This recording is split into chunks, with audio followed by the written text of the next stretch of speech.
You are now rocking with the hottest boxing podcast in the land. True Media Boxing Radio with your host, Coach Malachi Williams. True.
For the thousands in attendance and the millions watching around the world, ladies and gentlemen, let's get ready to rumble! Yeah, family, man. It's our boy, Coach Malachi Williams in the building. And we back.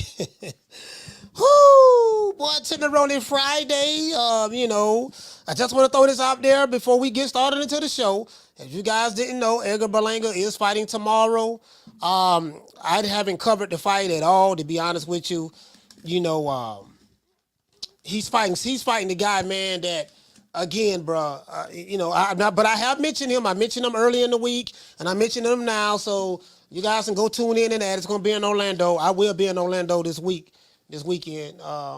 Tomorrow, anyways, I'll be in Orlando, but I don't know if I'm going to that fight. But Edgar Berlanga is fighting tomorrow. I just want to let y'all know that. And I know y'all excited about that to see Edgar Berlanga. I'm back in there. Let's get Edgar Berlanga a round of applause.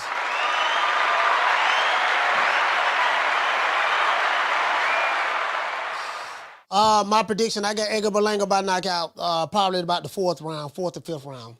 Probably about the fourth. I got Edgar Berlanga in four. Anyways. Now, back to the subject matter at hand. Rick Glazier will be on at the 30-minute mark. He will be on at the 30-minute mark. So, the first time I've ever heard of this was from JBN. Shout out to JBN from Fort Worth, Texas. Shout out to who? Let's see who's here so far. Shout out to Gertz. Shout out to Rob Knox in the building. Gertz is in the building. Rob Knox is in the building. Shout out to Schoolo X-Man, Sheila from Cali, Jamie Vasquez, G5, what's going on, brother? Doghouse in the building. Andy Payne is in the building. You can't make this shit up. You cannot make this shit up. Bro, like, only in today's boxing. Only in today's boxing. Anyways, we're going to have fun with this one. Shout out to Andy Payne, Metal Hendricks. Shout out to L, man. L Harvey, salute to you, my brother. Daniel Agnew, peace to you, fam. Shout out to Jody Jones, man. He say passe, man. Yes, sir, brother. Salute to you, fam. Shout out to, I think that's all I see right now. I see the same names. Shout out to Pauline and shout out to William. Shout out to Dante. Dante, what's going on, fam? Mike Wilson in the building. Y'all make sure y'all hit the like button, man. This is gonna be a good. I swear to God, this is gonna be a good one. This one right here, boy. Lord ham and mercy. The stickiest of the icky. You want to smoke with the old boy Rick James? Man, I'm trying to tell you, bro. Sit your $5 ass down before I make change. Boy, I'm trying to tell you, boy, this shit right here, boy, this here. The fuck? Anyways, shout out to, who else we got in here, man? Shout out to Joseph Bailey. Okay, we got over 100, man. Since we have over 100, let's give everybody that's here a round of applause.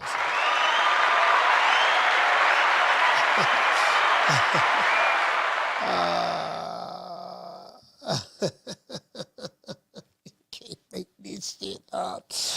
Oh, you can't make this up, fam. And this was killing me. It's the mental gymnastics for me. Shout out to MK Productions. Shout out to 313 Boxing, Detroit in the building. And shout out to Lisa Bills. It's the mental gymnastics. It's not even the fact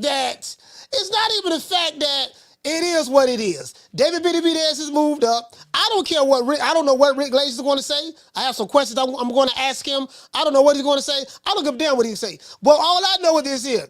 In my mind, there was a meeting. And there was an understanding that a fighter from Phoenix, Arizona, understood very, very well. Look here, man. No matter what you say, no matter what you do, you're not going to get this fight because this guy doesn't want to fight you. There's not a Canelo fan on the planet Earth that can convince me any differently. I don't care. I've come to my own conclusion what's going on. I don't care what sources say over here to the right. I don't care what sources say over here to the left. I don't care what Benavidez fans say. I don't care what Canelo's fans say. I have made my own conclusion. I made my own mind up. This is how this shit went down. You ain't fighting him. He don't want to fight you. So what you gonna do is, because he is the face of boxing, you gonna move up and fight these and fight this guy up here for another interim title. I don't want to hear no shit about, nah, coach, it's gonna go down in September. Bullshit. Because I saw too much celebration yesterday on social media from Canelo. It was just too much celebration. They were doing the Tootsie Roll, the butterfly, the cha-cha slide. I'm like, why everybody celebrating? What's going on? You know, and it's like, bro, like, and then the mental gymnastics. I got to hear, no, man, he was on coke. You know, he was on coke. He lost his belt on the scale. That was what, 2-3 years? That was what, 3 years ago? He was on coke, you know, he was overweight one time, you know, he ain't Mexican, you know, he eat beef tacos, he don't eat tacos with the steak, you know, he don't, when he speaks Spanish, he don't roll the R's, you know, he not really Spanish, really, I've been hearing everything, it's the mental gymnastics for me. He hasn't earned the right, but Jamal Charlo has. He hasn't earned the right, but John Ryder did. Well, John Ryder was a mandatory. Okay, well, Benavidez is a mandatory. No, he really ain't. He is, but he ain't. And I'm like, it's the mental gymnastics. I get it. Anyway, let's get this. Bro, I get it. Let me tell you something. I would never criticize Gervonta Tate Davis again. And I'm going to tell you why. As a matter of fact, I would never criticize any fighter again. I don't care who it is.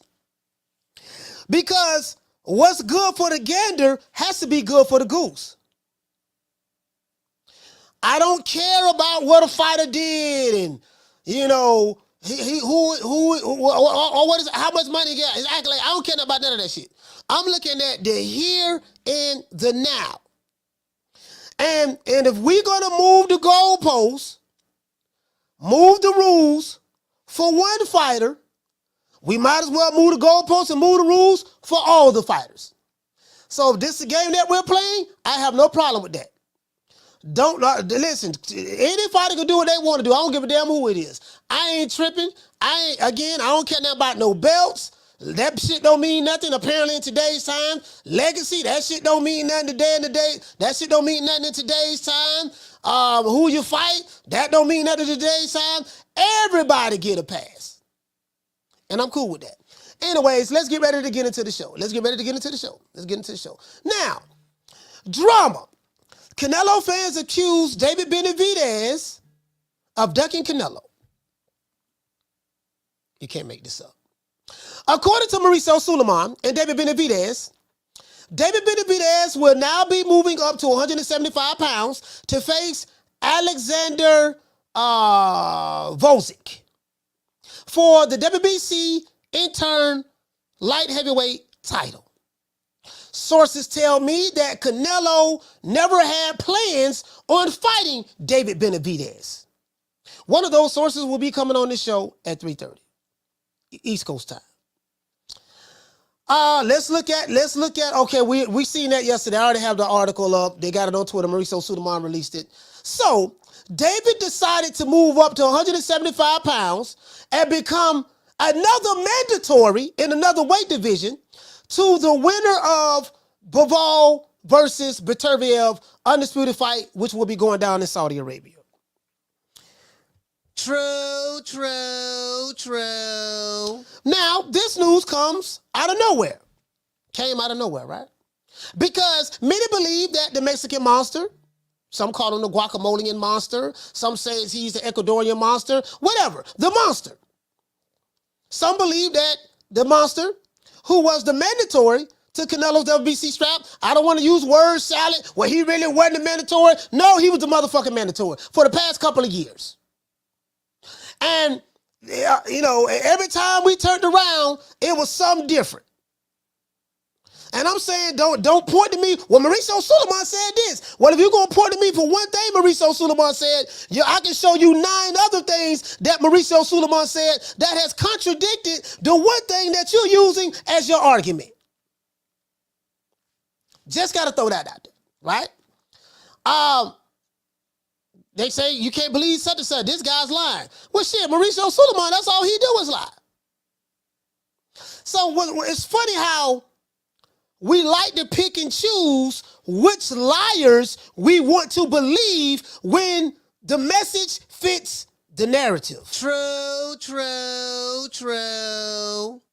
Now, as I said before, many believe that the Mexican monster was the mandatory. Who is the mandatory? It has to be certified in March. We got to certify it in March now. We got to certify it. Well, that ain't what you said last year on the Caleb Plant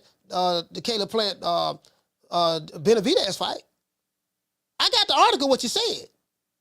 Oh no, we ain't gonna that different. Okay, I get it. I understand. But this guy who was, Benavidez, he's the mandatory to fight Canelo. Has to be certified. And then it has to be ordered. I get it. For all those who say, yeah, man, he a weight bully, he too big, he should have moved up anyways. Okay, well, if that's the case, Saul Canelo Alvarez has been fighting bigger fighters all of his life. He fought Callum Smith. Callum Smith was big. He moved up to 175, fought Dimitri Bivol. Dimitri Bivol was big. So you can't tell me that this guy is too big for Canelo in one breath while being cool with, okay, he fought the Daniel Jacobs. He's fought doggone Callum Smith. Went up to 175 and fought doggone Dimitri Bivol and was going to go up to cruiserweight to fight Makabu. So apparently there's no such thing as being too big for Canelo because his track record shows that he's not worried about that. Just want to throw that out there. Now, 4 days ago, WBC President Mauricio Sulaiman said via Twitter that he would officially clarify David Benavidez as Saul Canelo Alvarez's WBC mandatory challenger in March. He said, I'm going to clarify. Whatever the fuck, I know what the word clarify means, but what the fuck does that mean as it relates to this subject matter? Anyways. But he said that he doesn't know when exactly he would order the fight. So, if I'm a fighter and I'm a mandatory, and the guy tells me, and I told you guys, all of these guys are in on it together. Team Benavidez, Team Canelo, Al Heyman, Mauricio Sulaiman, all of them are in it together. I told you guys this earlier this week. Now, he also said that Canelo would be free to fight someone else other than David Benavidez in May. So, if this is the case and this is the understanding, then what the fuck I'm sitting around here for? I told you guys yesterday what I believe happened. I told you guys what I believe happened yesterday. I told you guys what I believe happened, and I'm going to tell you guys again. I'm going to explain it to you again. This is what I believe happened. I don't give a fuck what nobody say. I don't give a damn what nobody say. I don't care nothing about what the Africans say, what the Mexicans say, what the Puerto Ricans say, what the Dominicans say, what Al Heyman say, what Samson Lewis say, what David Benavidez. I don't care nothing about none of that. I've come to my own conclusion what's going on. Because all these motherfuckers is lying. I've come to my own conclusion, right? Yesterday via Twitter, Michael Benson reports that David's promoter, Samson Lewis, has declared that Al Heyman's PBC have now offered Canelo a guaranteed purse of $55 million to fight David Benavidez next.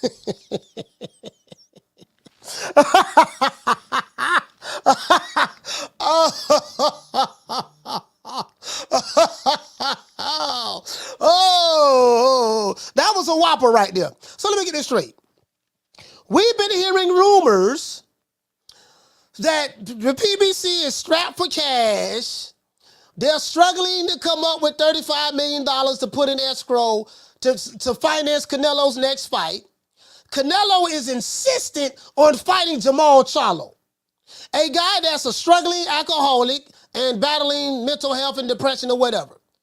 No, I want my $35 million to fight him. Why? Because when I signed with y'all told me, and again, I don't know. We don't know shit.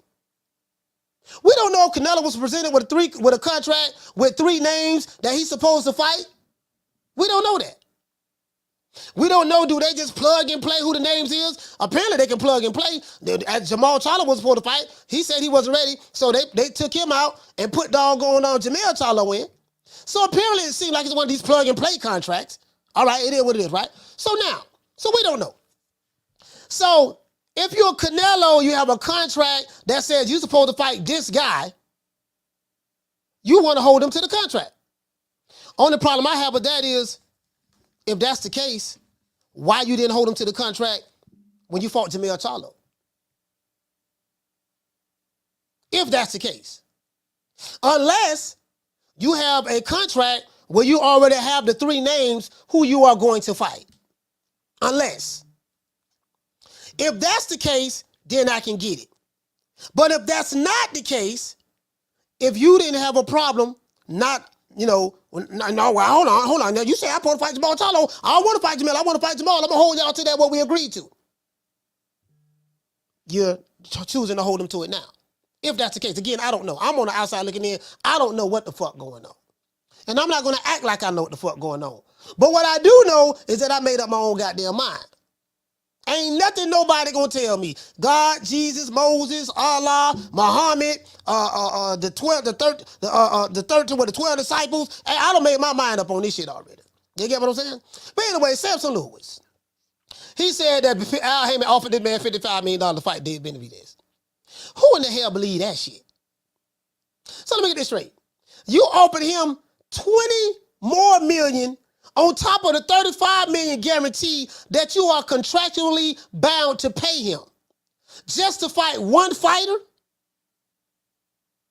And Canelo turned that down. Bullshit. True. I don't believe that shit at all. Anyways. But Saul Canelo Alvarez turned it down, according to Samson Lewis. Now fans are all over the place with this one. Could this be the reason why Benavidez moved up?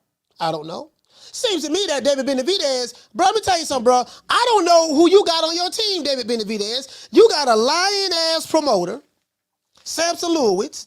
Like, bro, what's the benefit of you even fighting on the PBC? Because I'm looking at what some Canelo fans are saying, and although I totally disagree with what they're saying, because I feel they're saying this because they know that David Benavidez is the tougher out. They know that. They won't admit that. I know they love Canelo. They worship him. I get that. But the fact of the matter is he's a tougher out. I think y'all know that. But y'all ain't going to admit that, so I get it. Ain't no problem. I understand Canelo fans very, very well. But I will say this. What is the purpose of David Benavidez still re-signing to the PBC?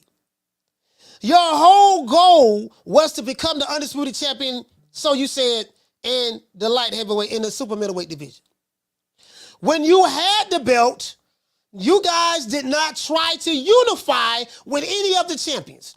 You didn't try to unify with Billy Joe Saunders. You didn't try to unify with Callum Smith. You didn't try to unify with any of the other champions when you had the belt.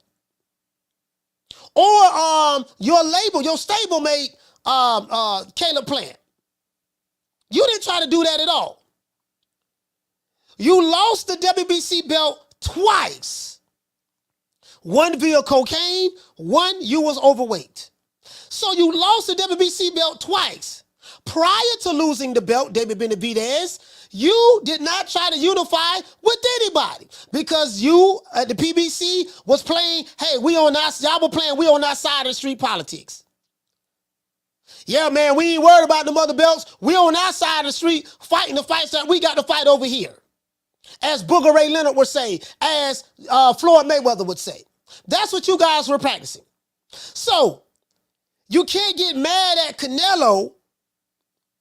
You see, I'm going back and forth with this. I'm giving David Benavidez some, and I'm giving Canelo some.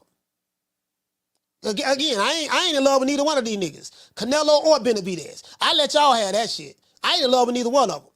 So, I'm going to call it like I see it.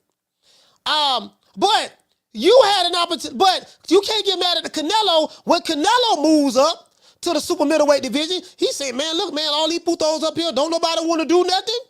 Okay, cool. I'll fight Callum Smith for his WBA strap and the vacant WBC title. And how did the WBC title become vacant? David Benavidez, you lost the belt twice. Had you not lost that belt, we probably wouldn't be having this conversation right now today in 2024. True. But that's neither here nor there. So Canelo moves up, beats Callum Smith, and wins 2 titles. He won the WBA and he won the WBC vacant title.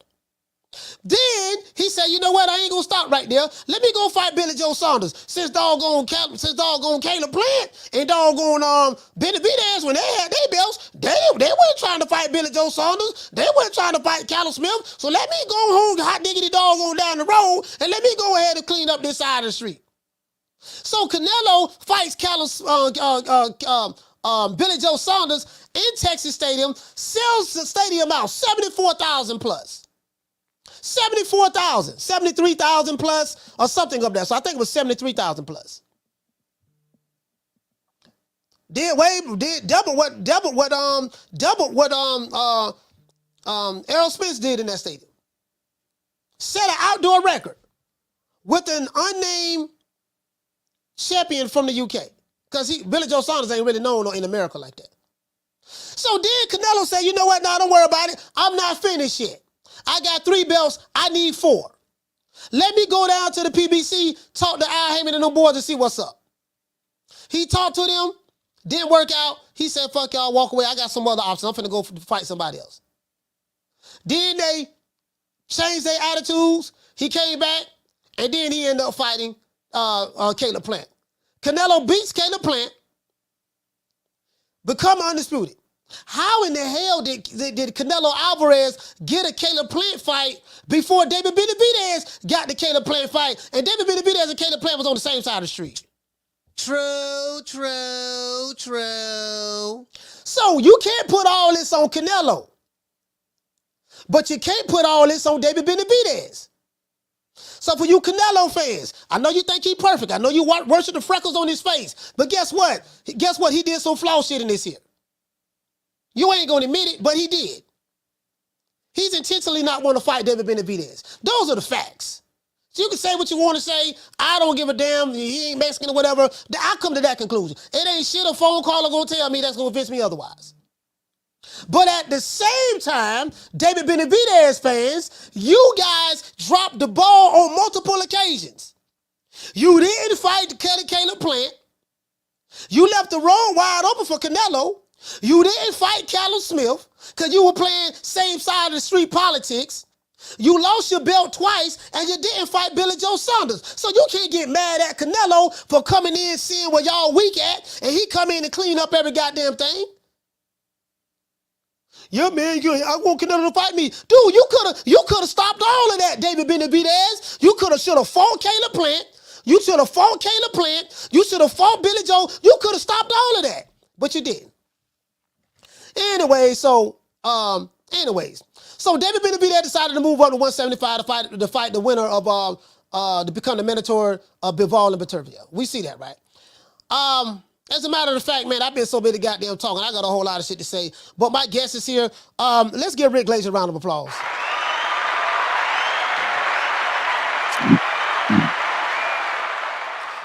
Mr. Rick Glazer, how you doing, sir?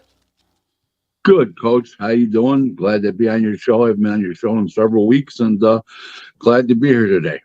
Oh man, I appreciate that, man. Listen, I know you told me I'm upset. You told me I only have 30 minutes, man. So I gotta hit the questions real. You know, I don't know what you could possibly be doing better. That's more important than being on this show for at least an hour. You know what I mean? I just don't know what it could possibly be. I'll tell you what. I'll try to extend it to for 45 minutes. 45 minutes. Go from 45 minutes. Okay, go fire away. All right, cool. All right, Rick, there's a lot of stuff that's been said. I'm looking at your Twitter account. You said a lot of different things on Twitter as it relates to the PBC situation. Canelo made this announcement in Mexico, and it wasn't to what people said that you said was going to happen. So you got attacked. People said you was a liar. They don't like you. You have to be the most hated Jew that I've seen and probably ever seen, because don't nobody like you. Nobody, Boston Twitter doesn't like you. And it doesn't matter what different races and nationalities on Twitter. They hate your guts. Come to find out that, hey, Canelo, what you said about the $35 million in escrow, that turned out to be true. Michael Benson ended up saying something of the sort. After you said it, he ended up saying something of the sort. So apparently, since people believe Michael Benson, that must have been true because Michael Benson said it. So I get that. David Benavidez, I didn't see this shit coming. David Benavidez was supposed to be the mentor to fight Canelo. This is what was said last year. I have the actual article where Mauricio Sulaiman said it. Then he said we're going to certify for March, but we don't know when we're going to order it. Next time we know, we hear that David Benavidez is moving up to fight Alexandr, I forgot the guy's last name. The guy he beat, Adonis Stevenson, put him in retirement. I hope Adonis Stevenson is all right. He's fighting that guy at 175 for the interim title. What say you, Rick, about that before I go ask the next question? Well, you got a whole bunch of questions in one. But let's start with the closest one here was the Benavidez situation. Benavidez was never fighting Canelo, and Canelo was never fighting Benavidez. Benavidez doesn't want that fight. They're full of shit. I believe they're full of shit. That's why they didn't wait a month until he orders the mandatory. And why wouldn't he wait a month? Why wouldn't he wait a month? I mean, it's ridiculous. Not even a month. It's what, 2 weeks away, 10 days, whatever it is. What's 10 days away? And, I don't know. I think that was all hocus pocus malocus, just a smoke screen for, I don't think he can make the weight comfortably anymore to be 100% to beat Canelo. And I think they know it. He'll be too weight drained with the body punches coming in from Canelo. It's not going to help the situation. And I think they're taking the easier way out right now. Okay. That's how I'm looking at it. All right. When I spoke to you, I think last week sometimes, you told me that, hey, man, Canelo, David Benavidez is not going to get that Canelo fight. And you specifically told me, I said, why is that? You say, because, that's a tougher out for Canelo. And you said Canelo don't want to fight David Benavidez. That's what you told me last week. Now you're telling me something different. No. I said neither want to fight each other. I stand by what I said. But what I'm now saying to you is additionally. Rick, you still there?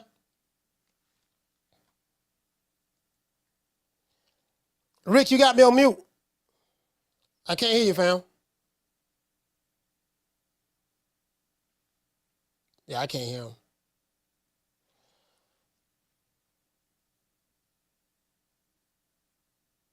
Rick, I can't hear you, fam. Hold on. Tell him I can't hear him. Hold on. Let me text him and tell him I can't hear him. Hold on, y'all. Hold on. Hey, y'all want to ask Rick a question, man? Y'all got to send a $10 super chat. Send a $10 super chat. Want to ask him a question. Hold on, guys. Hold on. Hold on, guys. Let me text him and let him know. Text him, let him know. I can't hear you.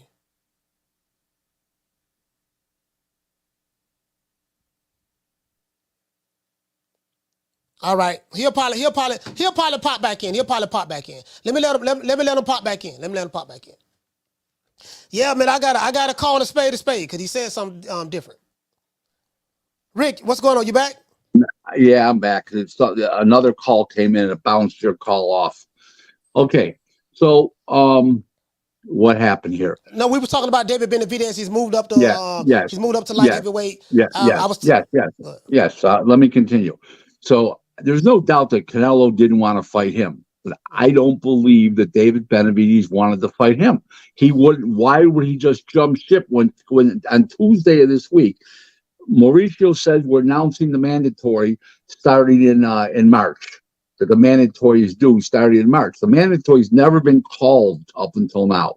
He said he's going to call it in March. Now all of a sudden, 2 days later on a Thursday, 2 days later they announced he's fighting Winning Cup. Either they were all in on it, one of the two, or he never had planned on him fighting him. That Benavidez never wanted to fight him. I don't think he can make the weight comfortably to be able to take those body punches over 12 rounds. That's what I think. That's my opinion. I think everybody's in on it. I think it might be a combination of everything. You know, two things can be right at the same time. I think Canelo didn't want to fight David Benavidez. I stand by that strongly. You know, I don't think he wanted to fight him. I actually before you said that's a fact. Wait, that's a fact. David Benavidez, he didn't do himself any justice. He lost the belt twice. You know, he's not enforcing the mandatory. He's not pressing. Like, he's just going along with whatever Samson Lewis or Al Heyman or whoever. I don't want to say Al Heyman. I'm going to just say Samson Lewis. Whatever Samson Lewis says. So that let me know that Benavidez them, they didn't really want to fight like that because their actions did not show that they wanted it to that degree. They wasn't going on no press tour. The first thing I would have did, I would have been on Stephen A. Smith Sports Center when Stephen A. Smith did that monologue saying that he don't like the fact that Canelo was ducking David Benavidez. He don't want to fight the man. He's been the mandatory, this and that. Valdez Quaze, he was quiet as a church mouse. So that told me that, you know what, he really don't want that goddamn fight. Whatever plans they gave him, he's going along with the plan. I think that Al, Samson, Team Canelo, Team Benavidez are all in on the plan and everybody knew what was going on. That's what I believe. I believe that. Right. I believe that. That's that's more than possible. Yeah. So, okay, cool. So now, as it relates to Canelo, let's address this here. Samson Lewis put out a tweet, then he deleted it, saying that the PBC was prepared to pay. They offered Canelo $55 million to fight David Benavidez, and Canelo turned it down. Do you believe that bullshit? Absolutely not. There's no way that happened. I mean, Samson did it, but it's no way it's reality. Here's why. They didn't have the $35 million to come up with to have him fight Charlo. So they got what they call, for the escrow. They got what they call a guarantor. It's a third party that puts up the money or a bond, okay, for Canelo's money of $35 million, okay? So now what happens is that he didn't want that guy or that company putting up that bond or that cash did not want Charlo because Charlo is a big financial risk because he's not a sell, right? You can't sell him on pay-per-view being so inactive after his brother just shit the bed and just went the distance and admitted he didn't try to win. It was a moral victory to go the distance. These are quotes from him, right? Okay. So now why would the guarantor of that money go pay Benavidez $55 million and increase his risk by $20 million? Think about this. Increase his risk by $20 million for the same result because Munguia will do just as well on pay-per-view as David Benavidez. Okay? You understand what I'm saying? So why would he increase his risk by $20 million? He wouldn't. It makes no sense whatsoever. I knew it was a lie. And, Reynoso said it was a lie, and then Samson took it down. real quick. So, like I said, it didn't exist. All right, so Samson took it down. So we knew Samson. And Rick, as soon as I saw that tweet, I said, "This motherfucker lying. I don't even believe this shit." Nobody on the God's green earth gonna convince me that Saul Canelo Alvarez is turning down $55 million to fight motherfucking anybody, let alone David Benavidez. I don't believe that at all. Right. So then we hear, okay, Canelo is supposed to he's guaranteed $35 million. In escrow. You was the first one to put that out there. Everybody said you was lying. And then when Michael Benson said, now everybody's starting to believe it. Okay, that's fine. I ain't got no problem with none of that. My question is, the $35 million in escrow was supposed to be for Jamal Charlo. Now, you told me that Canelo is insisting on fighting Jamal Charlo. Why is that? Because it's the easiest fight. It's by far the easiest fight. And that's so risk versus reward. That's the easiest fight. Remember, Munguia throws a lot of punches, and he's got balls. Charlo, at this point, being so inactive and stuff like that, and drunk on a beach and Turks and Caicos in that interview. I mean, he's the least risk. So that's why he's insisting on it. Okay, but they can't. PBC can't do that fight because they don't have the money, and the guarantor won't guarantee the put up the escrow for that fight. Only to fight Munguia. Now, the from what I understand is the people putting up, or the company putting up that money, nobody's brought Benavidez to their attention as far as them saying yes to Benavidez. They've only said yes to Munguia as far as I know. Now, I'm sure they would say yes to Crawford, but that's not in the mix for May 4th. Okay. All right. So I don't know who this guarantor is. Why? Again, I'm gonna ask you this again, and I'm being dead serious about this. I heard Floyd Mayweather just did an interview. He spoke about how much money he's making. We got videos of him saying he's making $300 million a month, which is $3.6 billion a year. He has property, commercial real estate, skyscrapers in Dubai, skyscrapers in New York, this, that, money. Why is it, if you're making $300 million a month, you can just take out 10% of that $300 million that you made in that month. Why isn't he putting money up to, I don't understand why the PBC is having money troubles when we've always heard how successful they are. Booger Ray Leonard said we made astronomical amount of money. Floyd Mayweather says he's part owner of the PBC. All smoke and mirrors, all bullshit. And I've said it all along. They've been losing money. I know what these numbers are. I know what the gates are. I know what the pay-per-view numbers are. I'm a mathematician when it comes to boxing numbers, and I know what they were paying the fighters. I know what they were paying everybody, and I'm not even counting back end, all that bullshit. Okay, that back end is most of the time doesn't even exist. And in the meantime, the numbers didn't add up. Almost every show was a loser except last year, except for Ryan Garcia and Tank, and they had a partner in Golden Boy in that show. That was really the only real profitable show last year. All the other ones were losers or break evens. And people don't get what this stuff costs. Forget about paying the fighters. You do a show like a Canelo, let's say a Canelo Charlo fight. Okay. So that's $35 million, $45 million for the two fighters. You got the undercard, and you got other expenses with marketing and insurance and lawyers and all that kind of stuff. You're talking about another $5-6 million. You're talking about $51-52 million in expenses. Okay, it takes an awful lot of money to overcome that $52 million overhead. Don't forget, the state takes out a tax on the TV income. Any revenues from TV, any TV or streaming. The state of Nevada, in this particular case, Nevada, they also take out a gate tax, and there's millions of dollars in taxes being paid, and people just don't get this.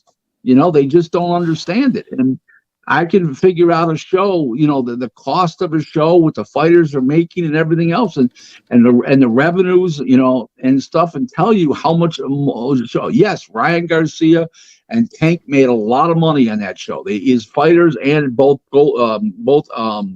PBC and and what's his Golden name? Boy? Golden Boy. Golden Boy. Yeah, and I'm sure Mayweather got a sniff, but the point Floyd got a sniff, but that was about the only real profitable show they had last year. All the other ones were just mediocre or mediocre, like even made little or lost a lot.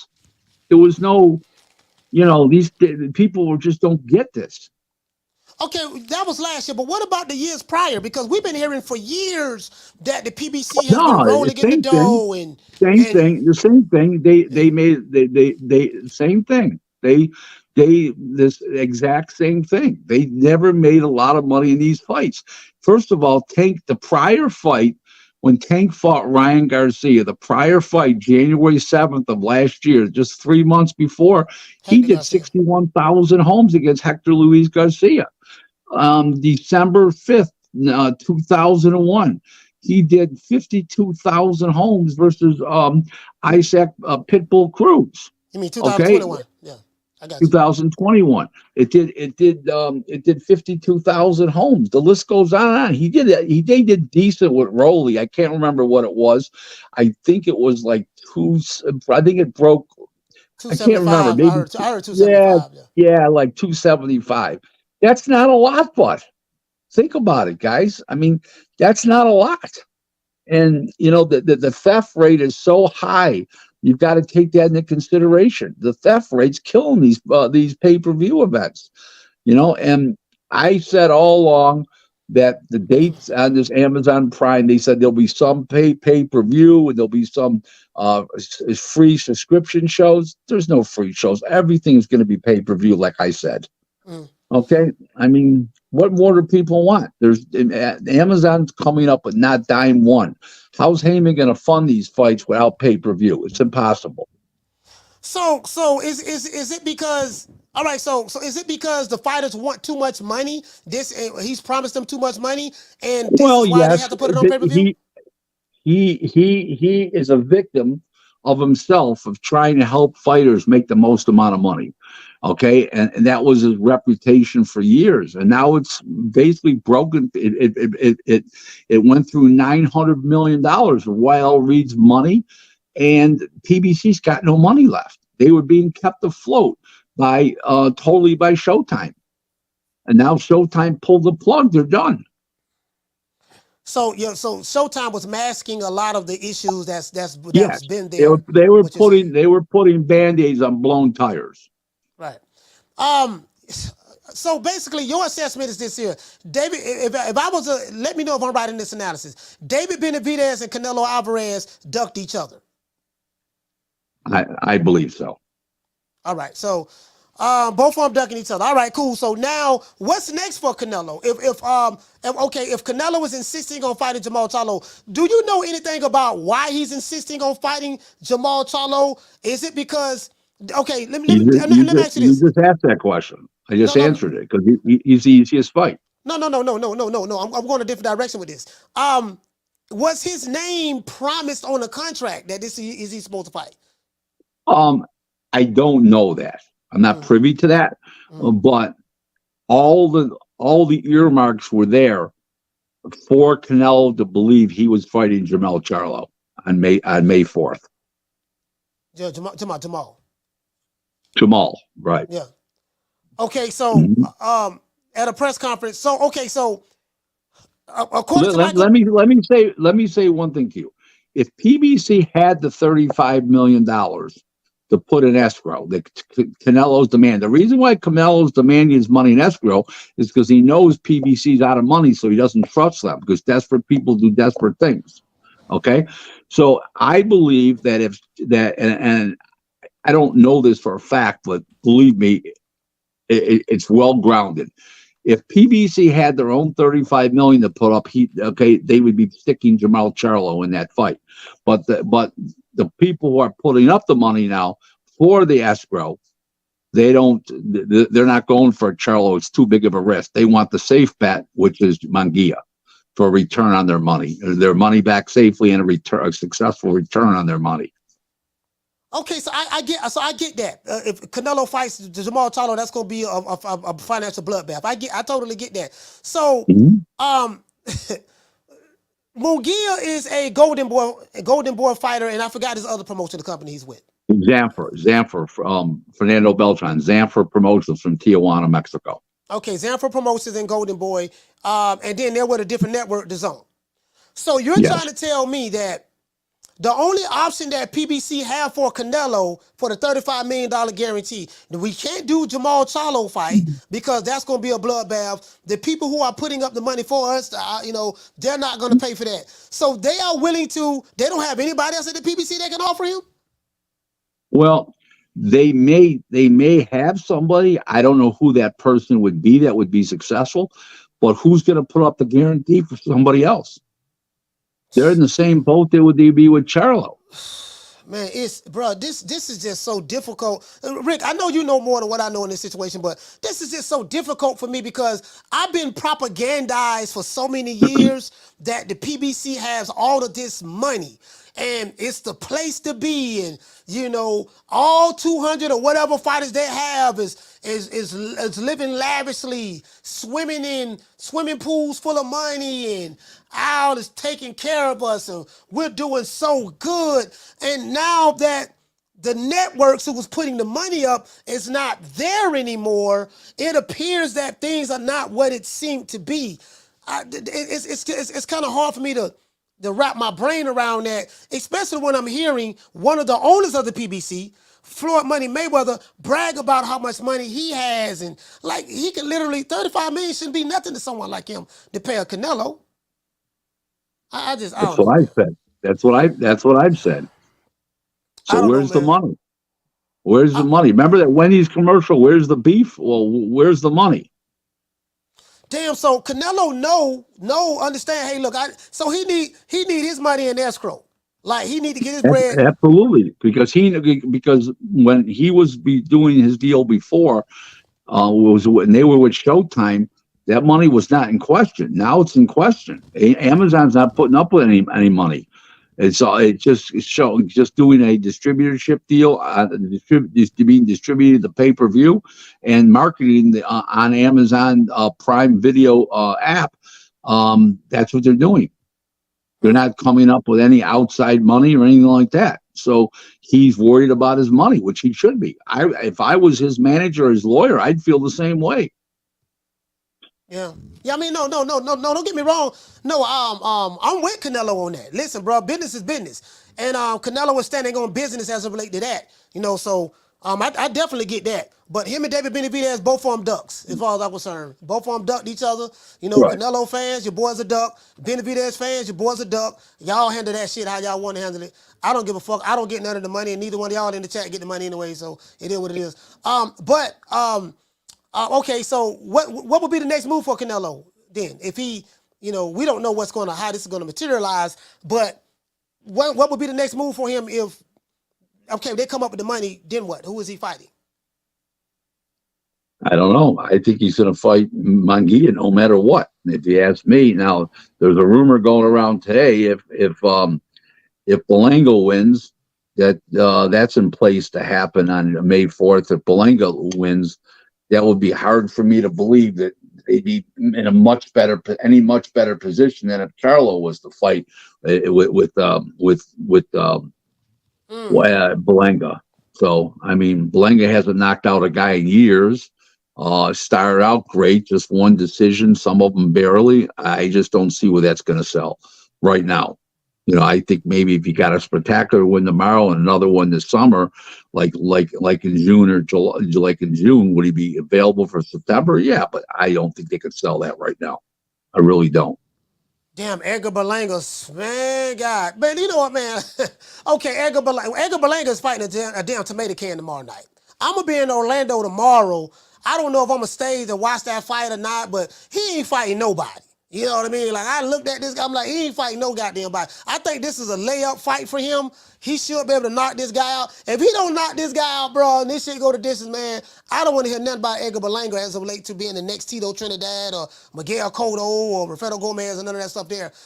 So Edgar Berlanga, not Edgar Berlanga, but Jaime Munguia. So that would be a cross-promotional fight. So what would that look like? PBC Golden Boy, who would be the lead promoter in that if that fight was to get made? Well, it would be if Canelo stays with PBC, it would be with Zamfir Promotions. It'd be, one of those multi-event promotions. I would believe it would be an Amazon Prime, but maybe it's not. The Zone is the guarantor of the money. I don't know that. Who's the guarantor?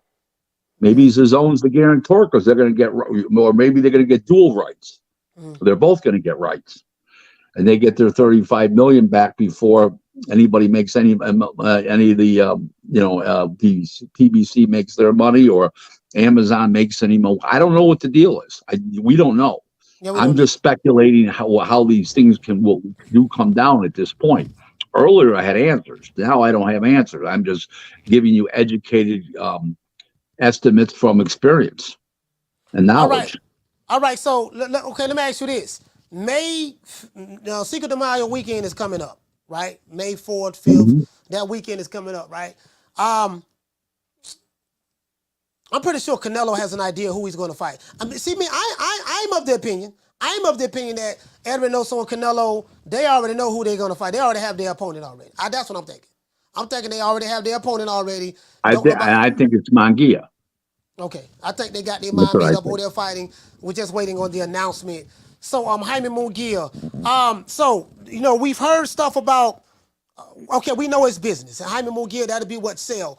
Outside of what sells, did Jaime Munguia do anything to deserve the right to fight Canelo? Because I hear a lot of that a lot. I hear that Benavidez hasn't earned the right to fight Canelo. He got to do A, B, C, and D. This guy that hasn't earned the right to fight Canelo, he has to do A, B, C, and D. Outside of what the investors think that would be a good financial move, what has Jaime Munguia done to deserve a fight with Canelo? Well, he beat Dovinchenko. His last fight with John Ryder, he looked impressive in both fights. He knocked out Ryder, something Canelo couldn't do in Ryder's previous fight, and Canelo's, in Ryder's previous fight, and beat Dovinchenko, who's a real solid, good, well-respected fighter. So I think he's earned that. He is 44-0 or whatever. I mean, he was WBO junior middleweight champ. People forget that, 4 or 5 years ago. Why? What's the problem with Jaime Munguia? No, Rick. Jaime Munguia, put it this way, dear. Jaime Munguia would kick the shit out of fucking Jermell Charlo. Easy fight. Well, you know what? I would have loved to see that fight happen. I remember when they was in negotiations or trying to be in the negotiations to fight each other. I remember when Munguia wasn't ready at 160 pounds. He wasn't ready at that point in time. He's ready now. He's improved a lot. He improved especially a lot recently under Freddie Roach. Really has improved a lot. So Jaime Munguia is more deserving of anyone at this moment to fight. No, he's not more deserving than David Benavidez, but that just isn't going to happen. That's just not in the cards. Okay. He's the most deserving of the people that Canelo will take and that will fight Canelo. How's that?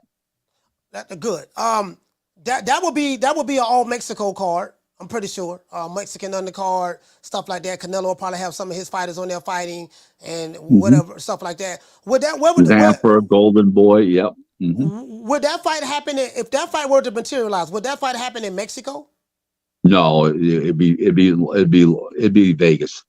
It could be in LA as a second choice, but there's no, you can't get ticket prices high enough in Mexico to you're talking about a 30 million, 25, $27 million gate, and you can't get that in Mexico even if you fill the stadium. Nowhere near that.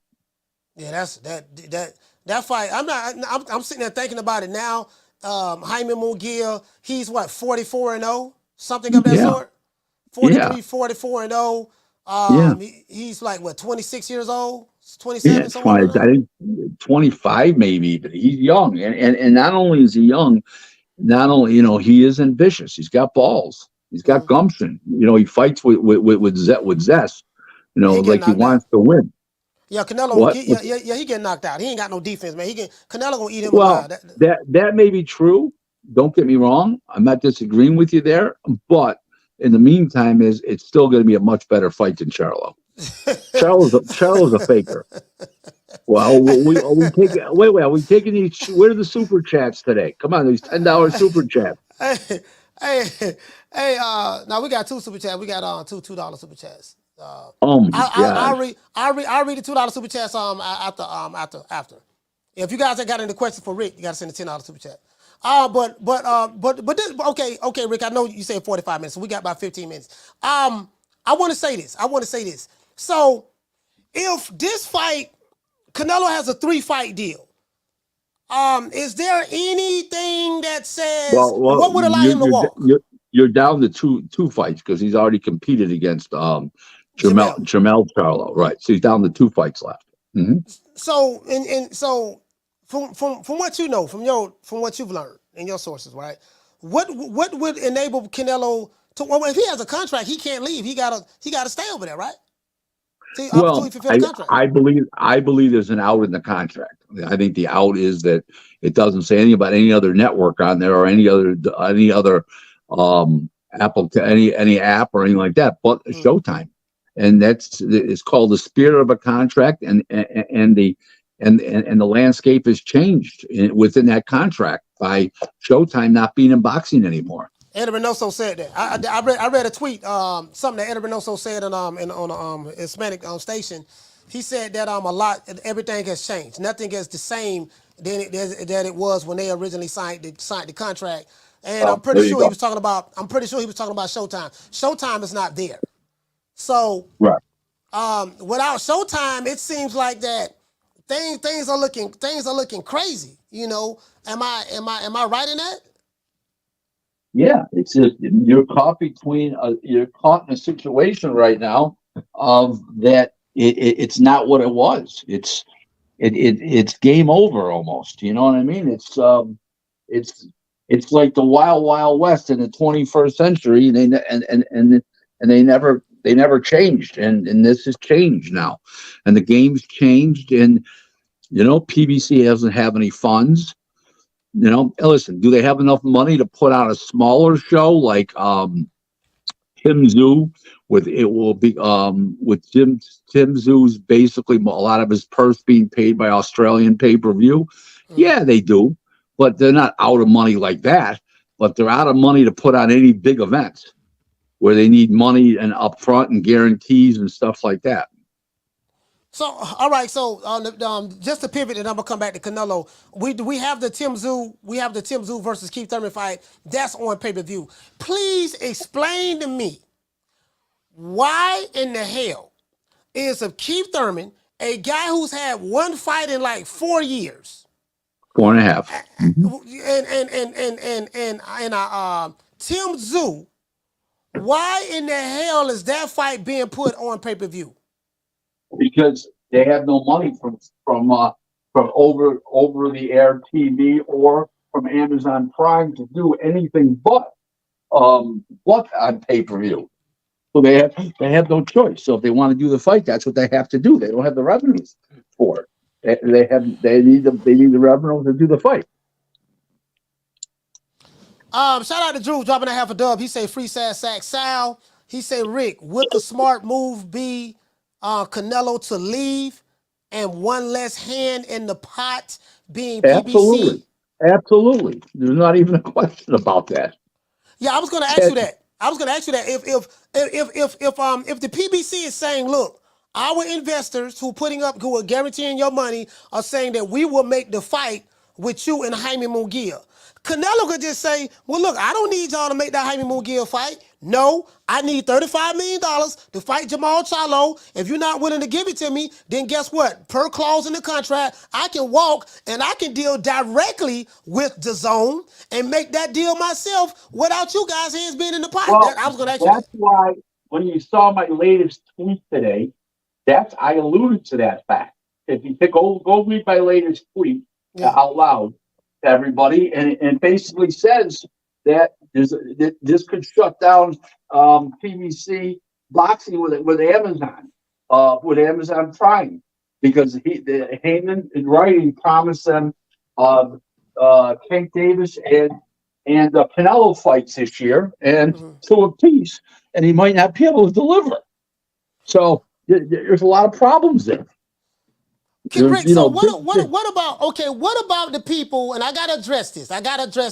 This is for those people. What about the people who say, Rick Glazier, you have so much hatred in your heart for Al Haymon and the PBC that you're just making up lies. Canelo is really not, they're not having trouble. The press conference with Keith Thurman and Tim Tszyu, that was just like a one-off. They have plenty money. They've been successful. You're just a bitter old hater who can't let a grudge go. What say you about that?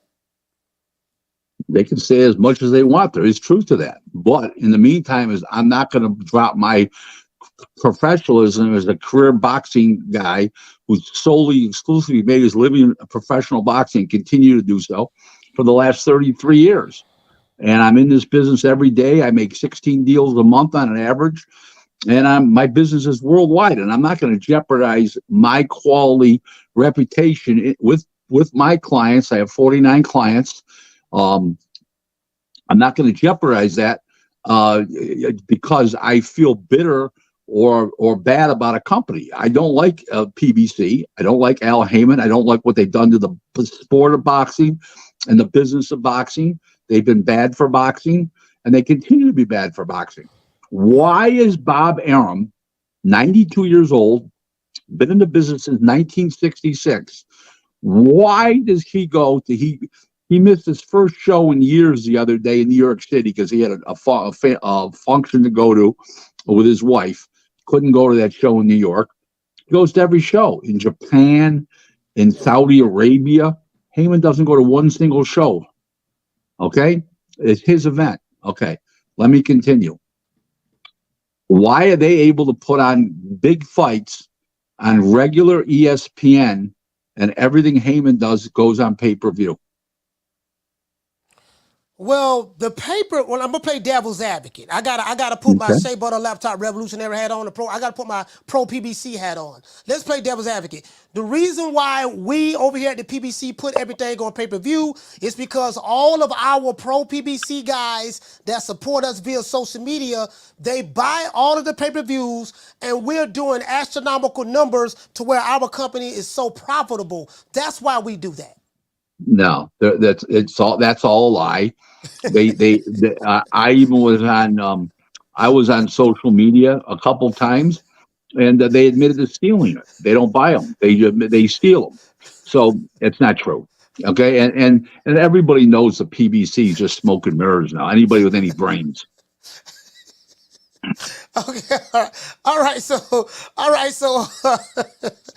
you got 9 minutes. Come on, coach. You got 9 minutes. I got that. Open up the phone lines. God damn it. Open up those phone lines. All right, phone lines open, man. Anybody want to call the show? You got 9 minutes to speak to Rick Glazier.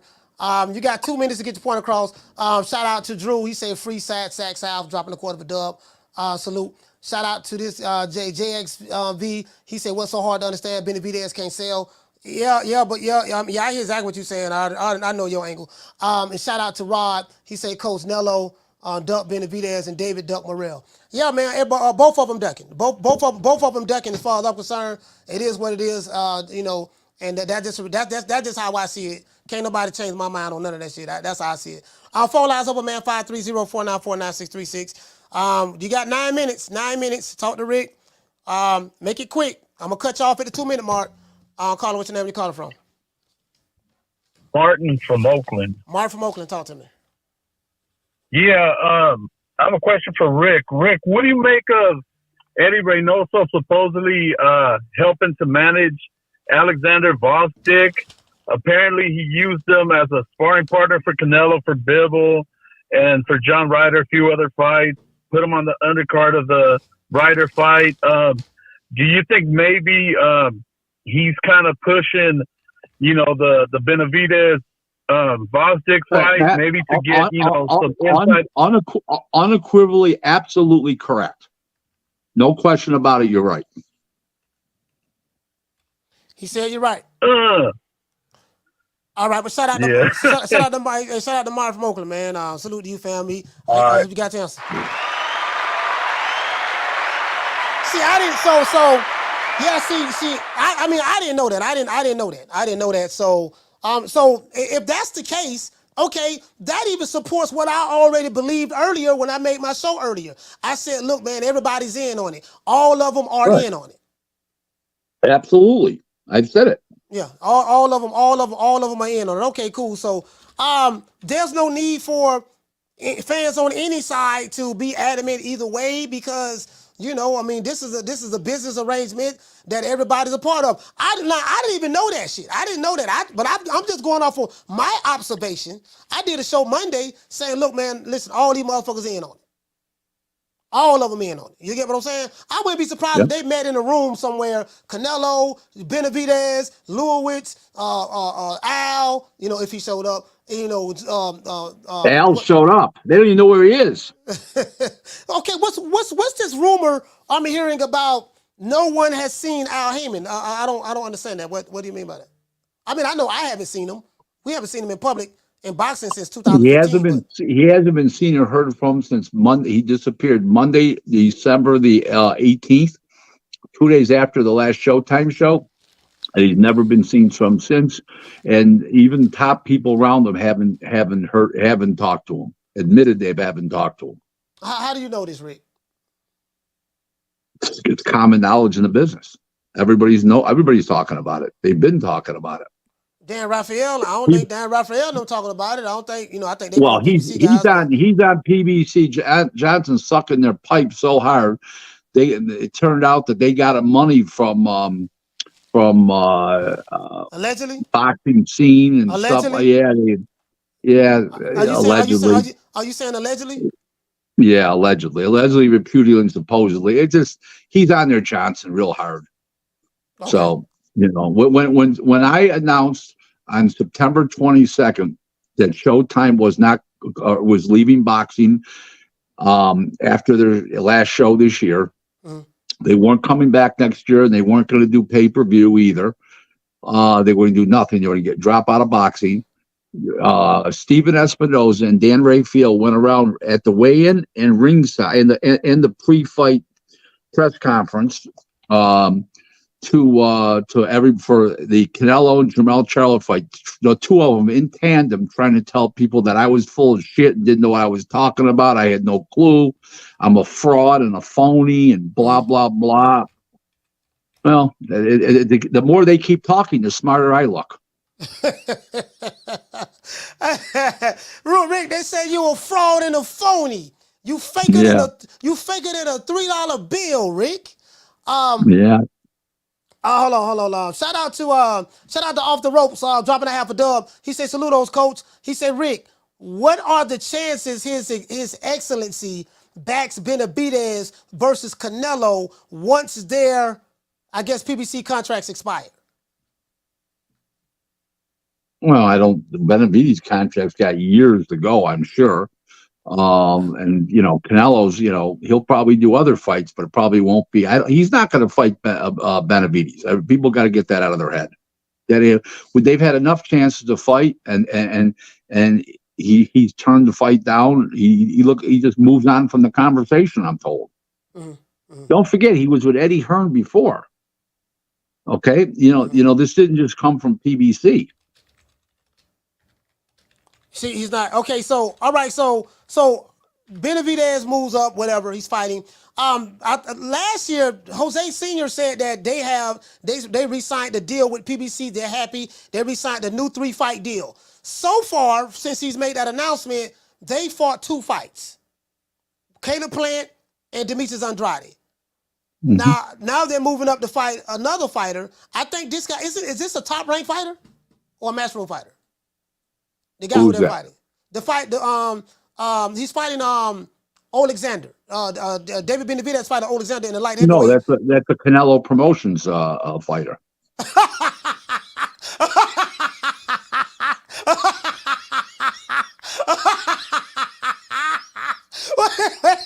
a minute. This is my first time.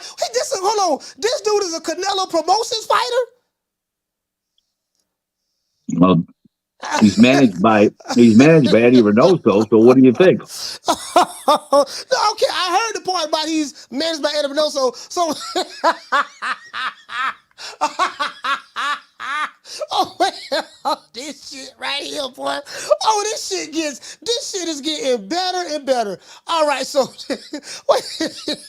okay, so he's fighting a Eddie Reynoso, pretty much Canelo Promotions fighter.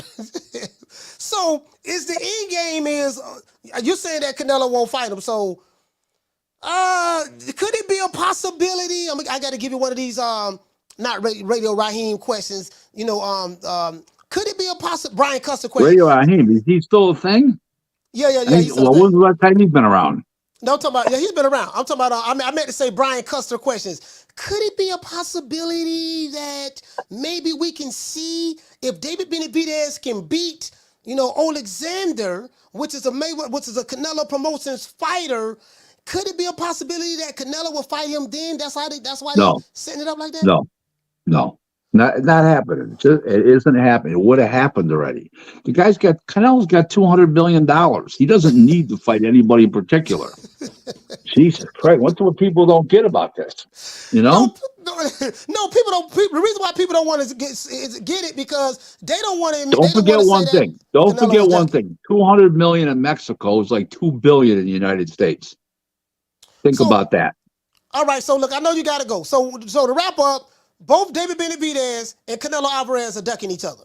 That's the conclusion I've come to. Yeah, I believe that. Absolutely. That's what I say. Yep. All right, Rick, man. But listen, man. No more questions? Are we done? No more questions? Oh yeah, I got a whole lot of questions. Shit, if you're gonna stay, all right, cool. Check it out. What if David Benavidez? Let's say David Benavidez beats Alexandr. According to what Mauricio Sulaiman says, I don't believe shit Mauricio say because the man lie every time he opens his mouth. He's lying. So let's just say he's telling the truth this time. Mauricio Sulaiman, if David Benavidez fights the winner of, if he wins, fights the winner of Beterbiev and Bivol, which that would be an undisputed match. Whoever wins is gonna be the undisputed champion. And let's say he were to beat Bivol, the same guy that beat Canelo. Would Canelo turn around and say, "Oh, you know what? I changed my mind. I'm willing to fight the Mexican monster, David Benavidez"? I don't think he would. No, I don't think he would. I don't see that happening. Canelo wants to fight and pick up his $35 million. He doesn't want to be in risk. He's been a pro for 19 years. He's had 65 fights. Come on, guys. So listen, I got to go for now. If you want me back on your show like Monday, after this week's action, yeah, we'll probably know some shit over the next couple of days. By Monday, come rolling around. So let's plan for like 4:00 on Monday, and we'll go from there. How's that, Coach? All right, that's cool. 4:00 Monday. I got you. We got 4:00 date on Monday, okay? And then we'll see how Belenga looks tomorrow night, and we'll see what kind of things develop. So when things are this close to May 4th now, shit can happen like right away over this weekend, where it doesn't have to wait till a weekday. Okay, you understand what I'm saying? Because it's getting close now for a big fight. Okay, it's been real. Okay, all right, Rick, I got you. Yes, Thank you. Bye bye. Rick, let's round of applause.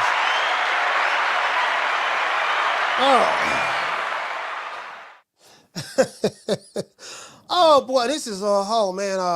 Shout out to JRG. He said, didn't they say they were signed to fight Morrell? Man, you know what, man, JRG, bro, I don't know what to believe. Team Benavidez, they lying. Whatever's coming out of Canelo team don't really say nothing, but whatever's coming out over there, far as I'm concerned, everybody lying. I don't believe no goddamn body. And listen, we already know Samson Lewis lying. It's two people we know definitely lying. Samson Lewis, he lied, and what's my main man? And I like Samson Lewis, and I like Eddie Reynoso, but they lie too much. I got too many contradictory tweets, too many contradictory articles where you say one thing, this guy's a mandatory, then he's not, then he is a mandatory, but we got to certify and rectify the situation. Then we got to capitulate certain things of the diameter of the diaspora in order to see things from the perpendicular square. Like it's like trying to figure this stuff out, bro. We can't believe nothing we hear. Only thing we can believe is, look, man, what we see. And what I see, I see two ducks. I see Canelo ducking David Benavidez, David Benavidez ducking Canelo. Both of them niggas is ducks as far as I'm concerned. That's how I feel about it. And they agreed to duck each other for whatever the reason may be. So that's that. And what confirms it for me, if this is true, that this guy, and I've been hearing this from a whole lot of people, that this guy that David Benavidez is fighting is an Edwin-Oso managed fighter, and Rick saying this is a Canelo Alvarez promotions fighter. Well, if that's the goddamn case, then that confirms everything that I already believe. True. Far as I'm concerned, shit, both of them niggas quacking. Anyways, did I give all praises due to Al Heyman? I think I did. I gave all praises due to Al Heyman. I did that. If you're sitting here watching the show, hate watching, don't want to hit the like button, Riley, get him. Look, fuck you. Fuck the plane you flew in on. Fuck them shoes. Fuck the socks with the bell on it. Fuck them cheap-ass cigars. Fuck your yuck mouth teeth. Fuck your hairpiece. Fuck your chocolate. Fuck Guy Ritchie. Fuck Prince William. Fuck the Queen. This is America. My president is black and my Lambo is blue, nigga. Now get the fuck out my hotel room. And if I see you in the street, I'm slapping the shit out of you. So, so Benavidez, listen, Benavidez ain't coming back down to 160, 168. There's no need. You might as well just go ahead and stay at 175, shang-a-lang up there, fight the winner Beterbiev and Bivol. If he fights the winner of either one of them, I have both of them beating Benavidez myself. I don't see him beating neither one of those guys. That's just me. But that doesn't mean I don't want to see the fight. I'm not the type of guy that say, well, I don't think he's going to win. No. We need to fight because I can think what I want to think. What I think doesn't mean anything. The fighters still have to get in the ring and fight each other. Edgar Berlanga, not Edgar, bro, like, when Rick brought up Edgar Berlanga, I'm like, Edgar Berlanga? Yeah, man, hold on. See, I told those guys how this shit works. Now, hold on now. Wait a minute now. If now you will bring that to the table. You ain't did nothing to earn the right, deserve the right to fight me. I said, Rick, what has Jaime Munguia done? Oh, now, wait a minute now. Jaime Munguia, let's see, he beat Pochard Willie. He beat Shorty Big Nuts. He beat Hog Head Cheese. I say, so are you saying that? See, like, you can't pick and choose which fighter is deserving to fight another fighter when it suits you. When it's a fighter that you don't like, that you deem as a threat, oh, he ain't did enough. He did this. He was on coke. He was fat. He chasing fat women. He ain't really Mexican. He ain't did nothing. But then say that this guy over here did a whole lot when that guy ain't did a goddamn thing. Who he beat? Oh, let's see. He beat Snarf from the Thundercats. Snarf. He beat doggone Papa Smurf. He beat Gargamel. He beat the Care Bears. He beat Rainbow Bright. He beat Inspector Gadget and Dr. Claw. Can't forget about Penny. Beat Penny too. Like, come on, man. So I'm gonna call it like it is. I ain't getting caught up in that fanatic shit, man. I gotta call it like it is. So basically, bro, let me tell you something. I get it. I told y'all this boxing shit WWE. I have mentally checked out this shit myself. I mentally checked out. This shit WWE. But what I'm gonna tell y'all something. I don't want to hear no shit about no Tank Davis. I don't want to hear no shit about no Errol Spence. I don't want to hear no shit about no Terrence Crawford. I don't want to hear no shit about no Manuel the Monster. I don't want to hear nothing about no Devin Haney. I don't want to hear nothing about nobody. No, let's keep that same energy with everybody. If it's good for the gander, it's good for the goose. True. It is what it is, man. It is what it is. Floyd Mayweather said it best. But when you are put in a certain position, he should be he's able to, like me. You know, when I was in a position, I can pick and choose who I want to, because I earned that right. So, listen, I ain't got no problem with it. That's where it's at. Listen, man, Tank, do what you want to do, dog. Do your thing, what you been doing. Canelo, do what you been doing. Benavidez, do what you been doing. Let everybody do what they been doing. I ain't got no problem with it. At all. I've accepted the reality of the situation. But when it comes to this boxing shit, y'all know what time at TI is. We running things. Yep, that's right. I'm running things. Cream corn. That's why they call me that. Smooth. I got more measure for your pleasure. Stick with me, baby. I'll have you farting through silk. And let a nigga mess with me. I'll jump on him. All 93 pounds of pure dynamite.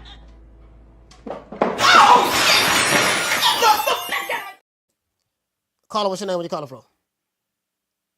What's up, Coach? It's JBN from Forward, Texas. JBN, talk to me, fam.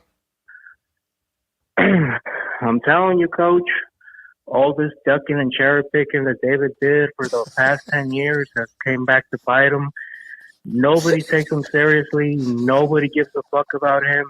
Mauricio doing him like he's nothing. Canelo's making him fight fighters that are signed to him, but he's not fighting Canelo.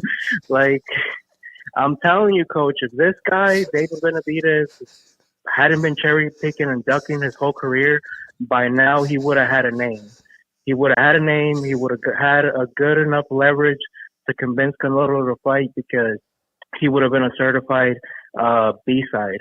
You know, when that whole thing that Golovkin was going on, Golovkin got Canelo in the ring because Golovkin could sell. Yes, Golovkin was a very dangerous fighter, but you know, the Mexican public was really pressuring Canelo to fight Golovkin because Golovkin was just known like that. But like I'm telling you, nobody really knows David like that. That guy is unknown because he's been ducking and cherry picking his whole career. If he did have a name, believe me, he would have the fight already.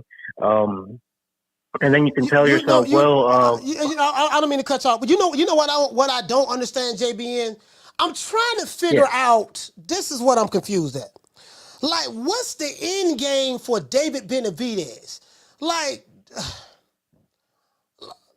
okay, I don't. What do you mean by the end game? No, I'm saying, what's the end game? Like, what is he trying to accomplish? Like, you've been in the super middleweight division for years.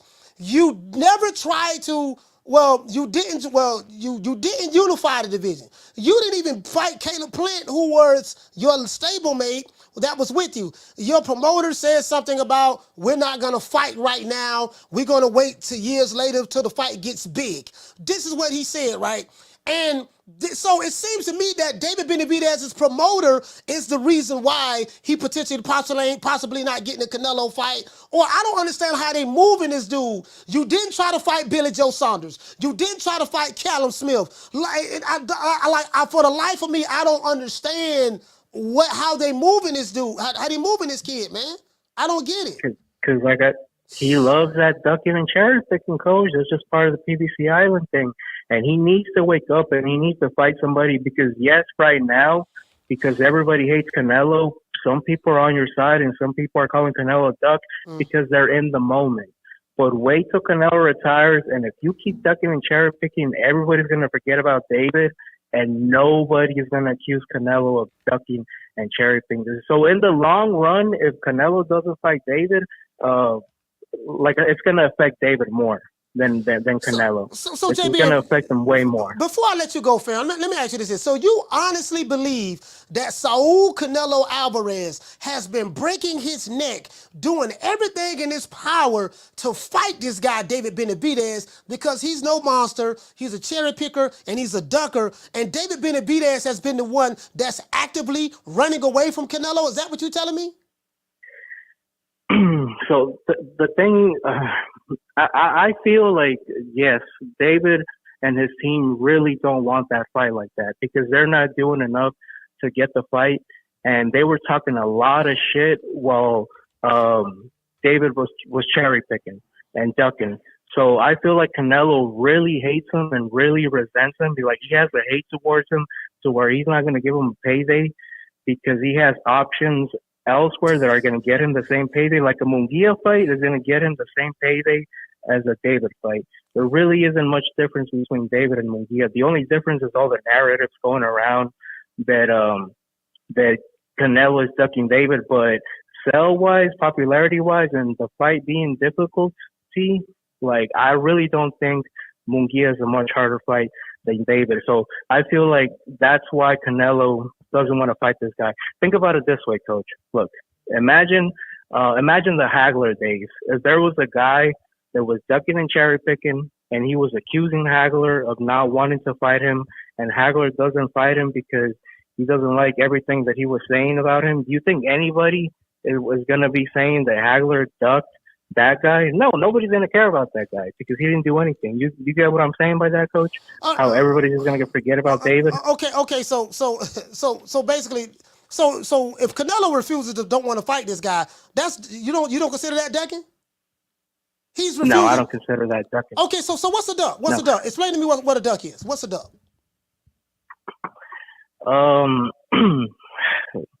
Look, it's cause look, like Rick Glacier said, it kind of is a duck, and then it's kind of not a duck, but like it's a duck from both. But in the long run, if David keeps ducking and cherry picking, it's gonna look way worse on David than Canelo. Do you understand me? That so I'm gonna go. I'm kind of leaning towards what Rick Glacier said, is they're both avoiding the fight, but Canelo has more of an excuse and he gets more of a pass because he's done everything that he's had to do in his career. He's at the end of his career, but David doesn't get a pass because for the past 10 years he's been fighting nobody. And it looks like he's not fighting anybody. And I really don't believe that he's going to fight Gvozdyk. I do not believe that. I feel like it's going to be Jesse Hart, or I kind of been hearing some rumors about Adam Gilliam. Have you heard anything about that? No, I got other calls calling in, JB. All right, man. I got you. Shout out to JB and salute, fam. Hey.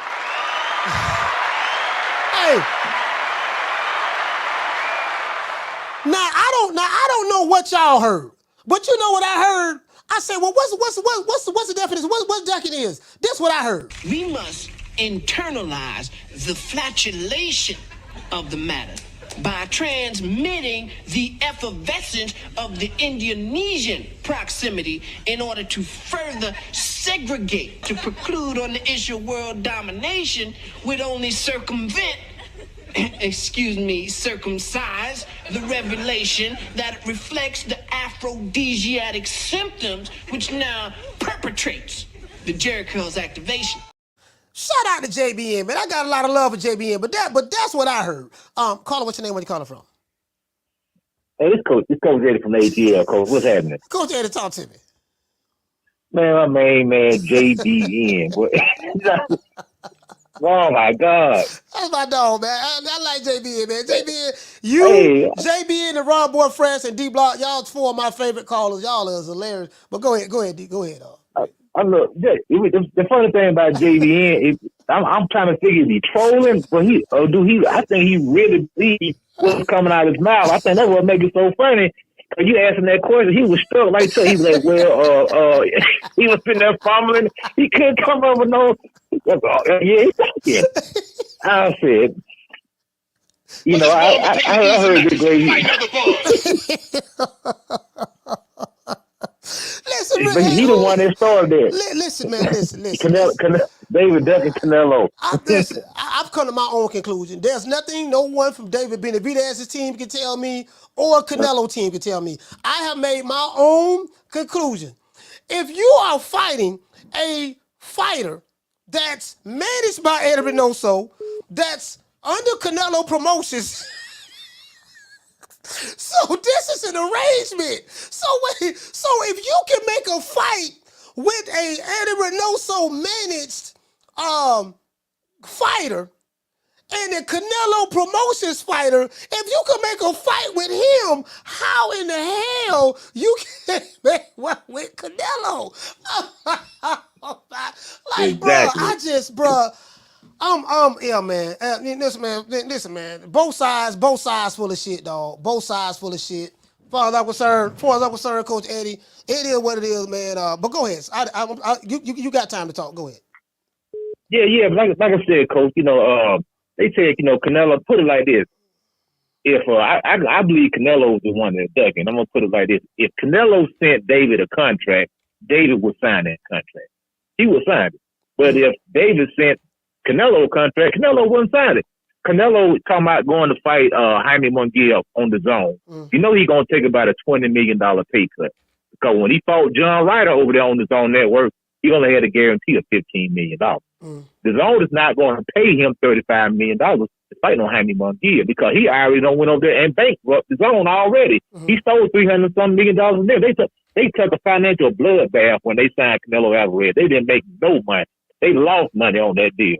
So he did not bring in what he signed for. So they're not going. He's going to take a pay cut if he goes and fight Jaime Munguia on the DAZN network. But as far as, like I say, at the end of the day, like you said, Coach, He's fighting one of Eddie Reynoso's guys. Mm-hmm.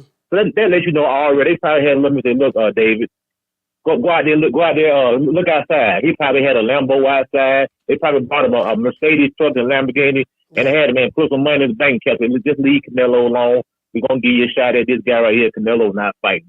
And Canelo, and they were like, okay, cool. You know, at the end of the day, it is what it is, coach. You know, that's Canelo. To me, he's probably one of the biggest ducks in history. You know, I can't think of nobody that ducked more than him. I'm racking my brain. I mean, a so-called champion that's supposed to be the best of the best, the creme of the creme, is clearly and blatantly ducking.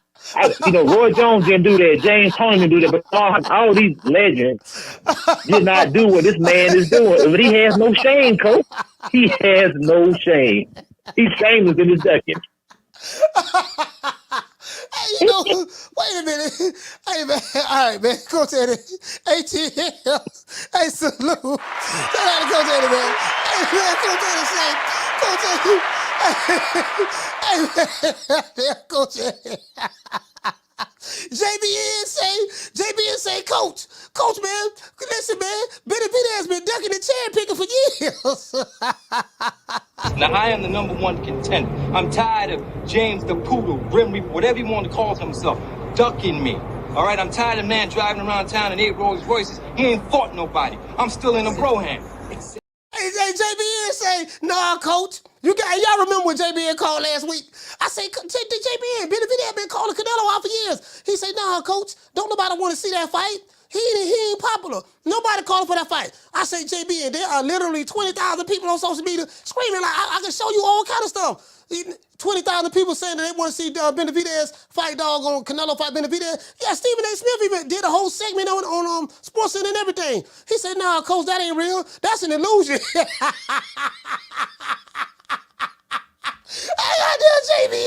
JBN said, nah, Coach, that's an illusion. And then Coach Eddie like, no, man, the man been ducking. He's a serial ducker. I ain't seen nobody duck more than Canelo. Bro, I'm trying to tell you, boy, listen. Hey, listen, man, shout out to JBN and shout out to Coach Eddie, man. I got a lot of love for them two dudes, man. I fuss with them heavy. Caller, what's your name? Where you calling from? What up, Coach? It's Drew. Drew, talk to me. Hey, Slim, like my man Ron Boy said, don't fall for the trick bag, Slim. Coach Eddie just a Canelo hater, and JBN doesn't have the strong argument to say how, so I'll say it for him. The only people that matter to Canelo, Coach, are Mexicans. He don't give a damn what Americans think of him. Buy the pay-per-view or not. His super is still going to buy it. So that's all that matters. If Canelo don't believe he's a duck, that's all that matters to him. He don't give a damn what the people think. That's the first ballot Hall of Famer sitting on his yacht. We can debate whether he's a duck. What do you say? We can debate. It doesn't matter what I say. I have a choice as a consumer, Coach, to not buy the fight. And David Benavidez got his whole card pulled when Samson deleted the tweet after as Samson put out that tweet, Coach, saying we offered him $55 million in Mexican TV rights. Motherfucker, Canelo has the right to himself. You don't offer him nothing. And then Eddie goes to the ESPN like, we never got no offer from nobody. Named all the promoters. Samson deletes the tweet. Then you get checkmated to go fight one of Canelo's fighters. Because Gvozdyk has fought on Canelo's last 2 undercards, Coach. He fought on the Charlo fight, and he was there in Mexico when I went to that fight on the Ryder card. So you not only do you not get the fight because Canelo's ducking you, but you agreed to fight an Eddie Reynoso Canelo fighter. Yeah, Man, this is what I said earlier in the week. I say, listen, everybody's in on it. If y'all go back and look at that show that we did this week, and I did a short saying the same thing. I say, dude, I figured it out myself. Everybody is in on it. Team Benavidez, Team Canelo. So there's an arrangement that was already made. That's what I mean. There's an arrangement that was already made that, hey, man, this is what it's going to be. And I really believe that. Now, me... And they're over-marinating the fight, Coach. You know, man, that's what they're doing. It's too early for it, right? Canelo ain't fighting that dude, man. I don't believe they over-marinating anything. And whether he fights him or not, right now, David's been a professional for 11 years, Coach, like Tank Davis, like Anthony Joshua. Only one of them, man, has ever been a 2-time unified champion, got a Hall of Fame resume. The other 2 bums are on a PBC protection plan. They never go across the street. Samson Lukowitz out his own mouth said, "I'm blocking the Morrell fight because they're not champions." Yeah, I don't want to. He didn't want David to fight Caleb Plant when they were going to be undisputed, when they're going to be unified. See, Drew, this is the issue that I have. This is why I said you can't put everything on Canelo. I'm gonna tell you why. Like as I said, 50-50. As I said earlier in the show, dude, you could have prevented all of this. Like, how are you happy with Samson Lewowitz? If you're telling me you're happy with Samson Lewowitz, then we can't really put all the onus on Canelo. It's like you're happy not getting the Canelo fight. You're happy not fighting other fighters in your division for the unified weight division. You're happy with this because you didn't try to fight Caleb Plant. You didn't try to fight Callum Smith. You didn't try to fight doggone Caleb Plant. Caleb Plant, Callum Smith. And Billy Joe. David was at 168. Billy Joe. David was at 168 when George Groves and the other champions were there. He's been there for 2 cycles of champion. Right. I get that, but hear me out though. So what I'm saying is, how are they moving this guy? You can't get Canelo fight, but you land a Canelo fighter. And then you've been here all these years, and you had an opportunity to be the one to at least unify the division and not become undisputed. But I don't, man. Come on, man. Like I'm looking at Coach. You know how they moving, Coach. I'm not down with neither side, Canelo or goddamn Benavidez myself. No, I see what Canelo went to the PBC. Coach, Canelo went to the PBC, started moving like Tank and David. I mean, I David's listen. just moving just like Tank Davis. Yeah, we can't listen. This is all the Al Heyman plan. Man, listen, man. I ain't, again, as I said before, bro, I don't want to hear nothing about That's why we not. Yeah, I don't want to hear nothing about no. I ain't talking about you, but I'm saying I want to hear nothing about no Tank. Well, Tank ain't fighting that dude. Tank ain't fighting that dude. Tank, continue to do whatever the hell you want to do. If Canelo can do it, if Benavidez can do it, guess what? Tank, you can do it. Y'all continue to do what you want to do. Devin Haney, do what you want to do. This is where it's at right now. This shit is WWE. Everybody down together. Everybody ducking. That's just where it's at. That's how I see it. Drew, man. Coach. When the go ahead. What you saying? No, go ahead. Go ahead. I'm gonna let you wrap it up. Oh no, I was just gonna say, like, you know what it is, Coach. When the cameras turn off, they're all buddy toasting together. They're all in on it. It's a work. All right, salute, man. Shout out to Drew, LA. Yeah, man. Hey, man. Yeah, I see what it is. I see. I don't know what y'all see, but I know what I see. I'm like, okay, I get it. Yeah, I get it. Okay, I get it. Yeah, we ain't, no. Yeah, man, Tank ain't fighting Tank, you ain't got to fight nobody. Do what the fuck you been doing. You earned the right to pick and choose who you want to fight. You earned the right to do that. Keep doing what you're doing, Tank. Carla, what's your name and you calling from? Yeah, NPR from South Jersey. NPR from South Jersey. Talk to me, fam. Yeah, man, we got to certify in order to unify, and then we can internalize, and then we can unify. I don't know what's up with that, Coach, but hey, man, he just getting played out like a yo-yo, and it's sad, but hey, man, we got to move on to see what's next, right, Coach?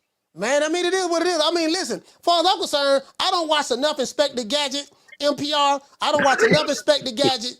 I Cracked the Case, Columbo, Cannon, Magnum PI, Kojak, doggone, Hawaii Five-0, Hill Street Blues. I don't seen enough of those shows to know that I Cracked the Case. I see what's going on. Yeah, man. Yeah. All right, Coach. I just want to call and give a shout out, man. Keep doing your thing, man. All right, salute. Yes, sir. Shout out to NPR, man. Jersey, stand up. Yeah, man. Yeah, it is what it is, man. But this ball been taking the easy matches, fighting other balls. That's what I see. Now, I am the #1 contender. I'm tired of James the Poodle, Grim Reaper, whatever you want to call himself, ducking me. All right, I'm tired of man driving around town in 8 Rolls Royces. He ain't fought nobody. I'm still in a Broham. Again, this is what I say. What's good for one fighter should be good for all fighters. If we have sanctioning bodies that's going to allow fighters to keep belts, like a Jamal Charlo, Carla, hold on, and we're going to have sanctioning bodies allow fighters just to hold on to belts for years without even defending their titles, and we're going to allow sanctioning bodies to allow guys who are mandatories, they can't get a shot at the title when they're mandatory or whatever the case may be. I'm going to tell you guys, mandatory position don't mean shit in boxing. Belts don't mean nothing in boxing. The belt don't mean nothing. I've been holding the line, but Tank Davis said it. Floyd Mayweather said it, and they're right. I got to take my hat off to what Tank. He's right. Floyd Mayweather, Calvin Ford, they're right. Belts don't mean nothing. Legacy doesn't mean anything. That's over with. When Canelo and them retire, whatever, it don't mean anything. This is where we at right now. Belts don't mean nothing. Legacy don't mean nothing. Sanctioning bodies don't mean nothing. Ranking systems don't mean anything because you get in the ranking system just by being popular. Hell, I can pay the WBA, WBC, IBF, or the WBO right now. I can get whole head cheese put in the top 10 right now. So it doesn't mean anything. You fighting to become the number one contender doesn't mean that you're going to get the belt. Get a shot at the champion. It doesn't mean anything anymore. I'm telling you, it's over with. The boxing, as you know, it is over with. I advise everybody, y'all want to stream fights? Stream that shit. Don't buy nobody pay-per-views. Fuck them. Caller, what's your name? Where you calling from? P.D. Russell, Richmond, Virginia. P.D. Russell, man, talk to me. Yeah, Coach, you're right, man. This is sad. Boxing going to the dumps. Yeah, man. This shit going. This shit. It's sad. It's going right to the dumps, man. Damn. Yeah, you're right. It's over. Legacy don't matter. None of that shit don't matter no more, man. Everybody ducking. Everybody ducking. I ain't never seen no shit like this. Where everybody ducking. Everybody favorite fighter don't want to fight no goddamn man. This shit crazy, man.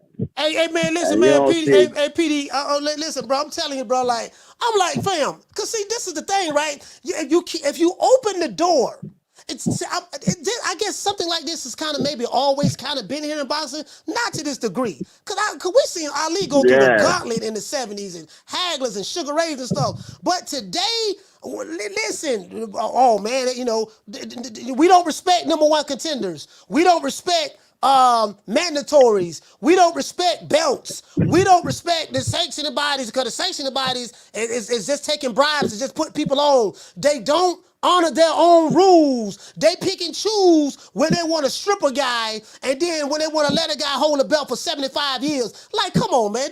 Come on, bro. Like, like this shit is crazy. It's out of control, man. You're right.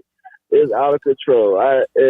If you don't care about legacy and belts and all that, I mean, what is you doing for this shit and turn it to the circus, man? It's worse than WWE. At least we know that's fake. Yeah. Goddamn, boxing supposed to be a real deal combat sport. Like you say, the past fighters, they was rumbling. They was all about getting it in. Like now, it's just sad, man. I just called to say that, but keep it doing your thing, Coach. All right, salute, fam. True.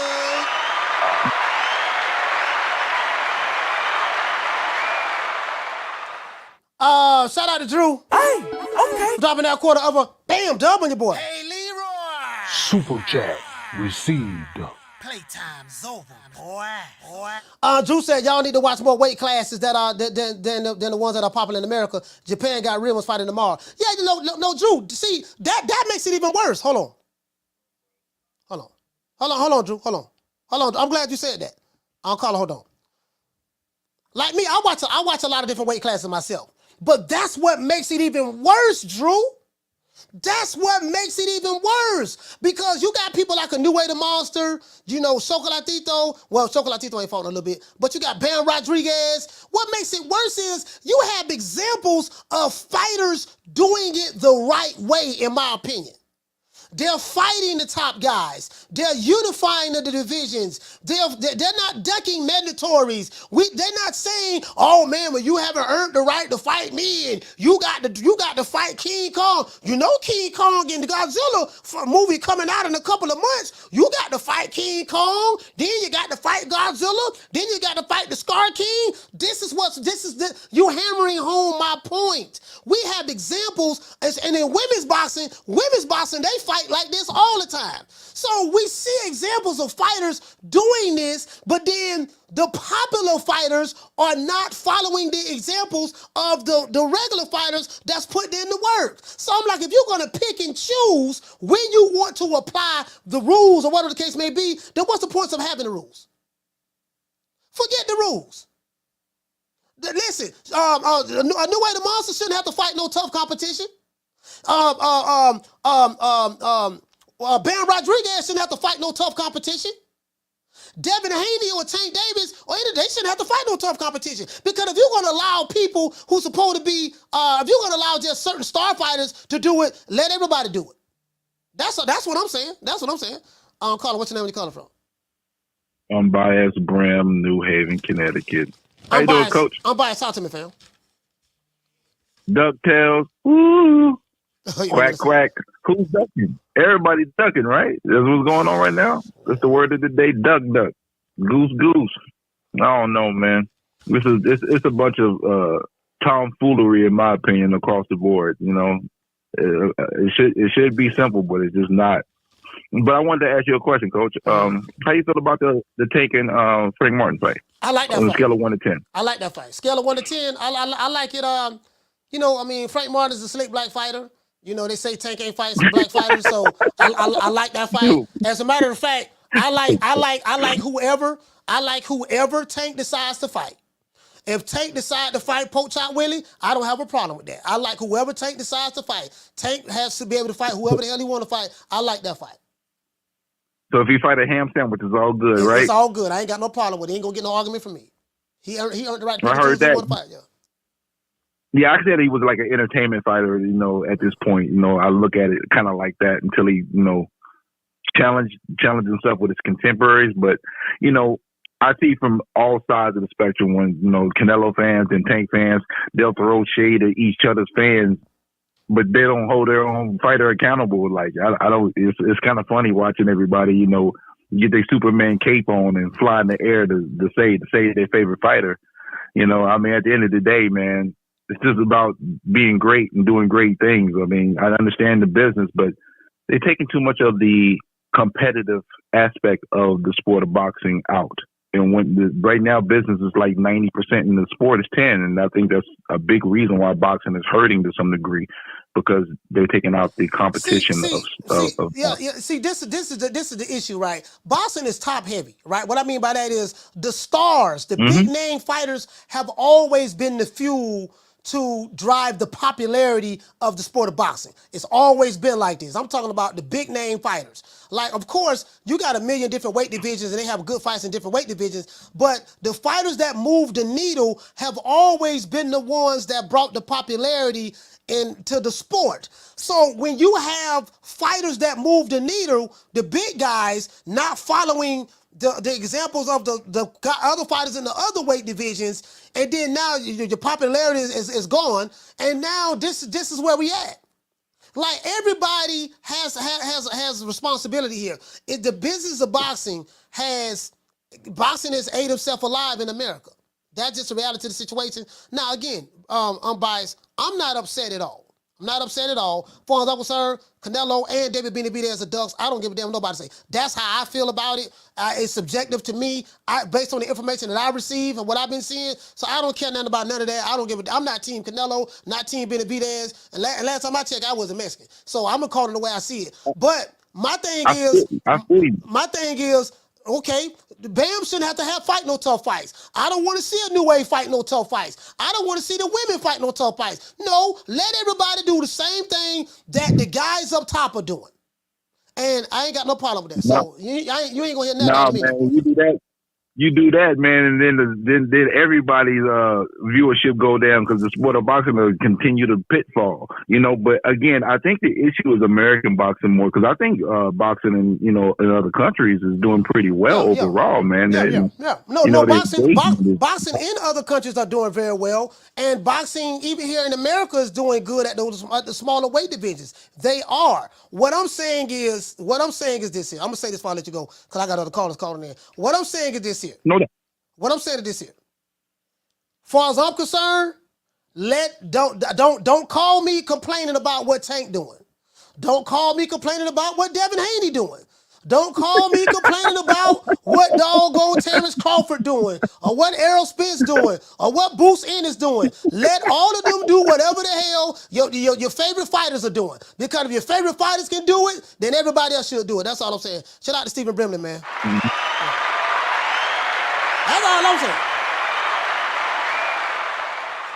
I would. Hey, Bam, look, Bam, don't be fighting no tough. Don't be fighting no tough competition, dog. Dog, look here, my nigga. Listen, to get the most money you can, get the most money you can by facing the least opposition. Because I get it now. I get it.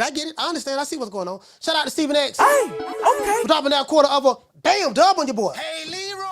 Super chat received. Playtime's over, boy. And I advise anybody, if you don't like that shit, steal that shit. Don't. If you don't want to buy the pay-per-views, don't buy the pay-per-views. Because I'm damn sure ain't buying that Keith Thurman, Tim Tszyu pay-per-view. You can believe that. I ain't buying that fight. Caller, what's your name? Where you calling from? What's up, coach? It's D-Block. D-Block, hold on. Shout out to Stephen X. He said with $250 million in the bank, Canelo was definitely ducking Benavidez. He said, come on now. He's walking the streets of New York in Dolce & Gabbana pajamas. Yeah, he literally is walking the streets of pajamas. I ain't gonna lie. Canelo got a whole lot of money. Like I said, listen, we did the show this week. I said, that man is one of the most powerful people in boxing. He gonna do whatever the fuck he want to do. And the powers that be are bowing down to him. This is the perfect example of that. I get it. I understand it. I respect the game. The same powers that be that's allowing Jamal Charlo to hold the belt for 75 years and he don't have to defend the title.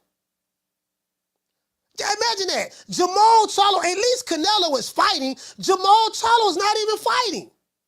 He going through mental health. Okay, if he's going through mental health, then relieve him of the belt. Make him a champion in recess. Why let him just hold on to the belt?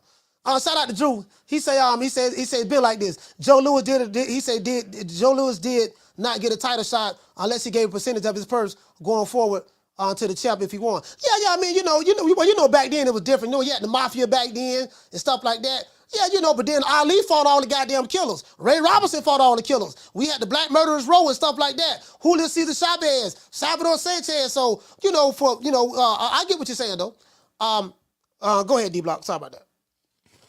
What's up, Coach? I got nothing but respect for the conversation we having. There's nothing but love, man, at the end of the day. But we got to understand that, man. At the age of 27 years old, Canelo Alvarez was fighting Triple G. At the age of 28, he was fighting Triple G. He was fighting legitimate threats. He's 33 years old. He's the undisputed champion at 168. That $55 million, Samson already took that shit down because it was fake. We already know this shit. That was a lie. We know I knew that was a lie when I saw the tweet. Yeah.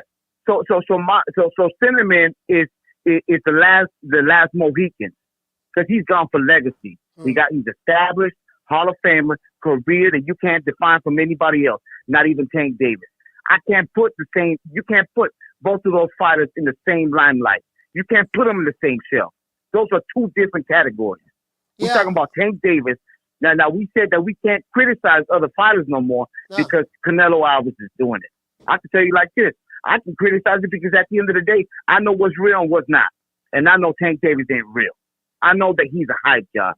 I know that this Martin fight that they're going to have, everybody clapping, everybody happy and shit because he's finally fighting a real black fighter, American stud like they say. But he's fighting a 30-year-old prospect. Let's be real with that. Come on, man. Stop faking and dating on this shit, man. Frank Martin is a season also. Frank Martin is that's a good fight, bro. Like if the Frank Martin fight was good for Shakur Stevenson, why isn't the Frank Martin fight good for Tank Davis?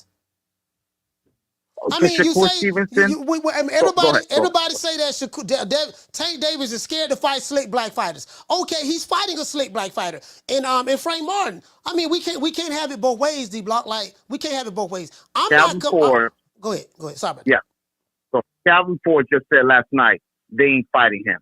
He said he's too old. They ain't gonna fight him. Calvin Ford had with his own mouth on Rise podcast, and his own people were saying, "What? Are you serious?" And even Coach Kenny said the same thing. Yep, it ain't happening. So all this about he's going to fight this fighter in June, stop. We need to stop it. Wait till it's official. Because we heard this before, okay? So all y'all clapping and being all happy because y'all finally said y'all got one on somebody else, believe me, it ain't true. Calvin Ford just said it last night, his own coach. And for people saying that Calvin Ford don't pick fighters for him, stop lying with that. Because we know Tank Davis don't pick his own fight. So about Canelo Alvarez, I'm going to give it up like this. Canelo Alvarez is established Hall of Famer. He earned everything that he earned. Like I said again, at 27 years old, he beat Triple G. He fought, my bad, it was a draw, but it was still a fight. He took on the boogeyman at 160. So Benavidez needs a lot of catching up to do. And I don't care about the ducking and dodging. He ain't ducking nobody. It's D-Block, D-Town, D-City, D-Ville. Fuck him up.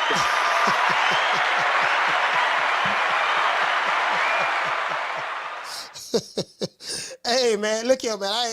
I ain't tripping. I get it. I get it. I get it. I get it, dog. I get it. Anyways. To this day. I get it. Anyways, Edgar Berlanga is fighting tomorrow. Is anybody excited for the Edgar Berlanga fight? Let's give Edgar Berlanga a round of applause.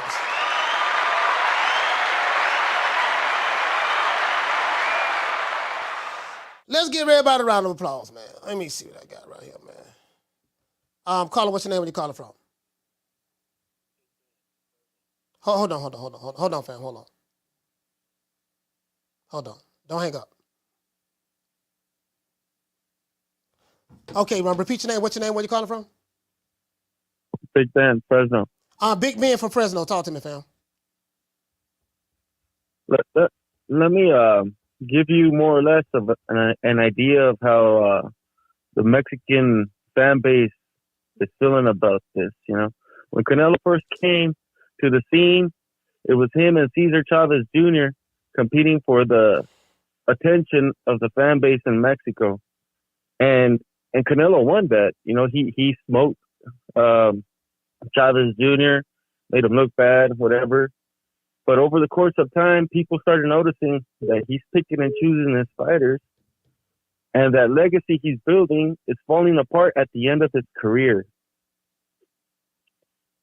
The way I see it, the way a lot of the people I talk to and we communicate, we're all boxing fans, whatever. He needs to beat the best fighters at their best. He can't be handicapping them and call himself the king. You know, if you're going to fight somebody on a fair plane. Now, with this Benavidez issue, he don't need to fight him. He just needs to let go of those belts. If he doesn't want to fight him, fine. Let go of those belts. Let him fight for the belts. He can go fight YouTubers. Nobody is complaining about him making his money. It's a circus now. Everybody's saying it. On paper, Canelo is the best Mexico's ever had, hands down. But he's ruining his career. That's all I got to say, Coach. All right, man. Shout out to Big Ben Fresno.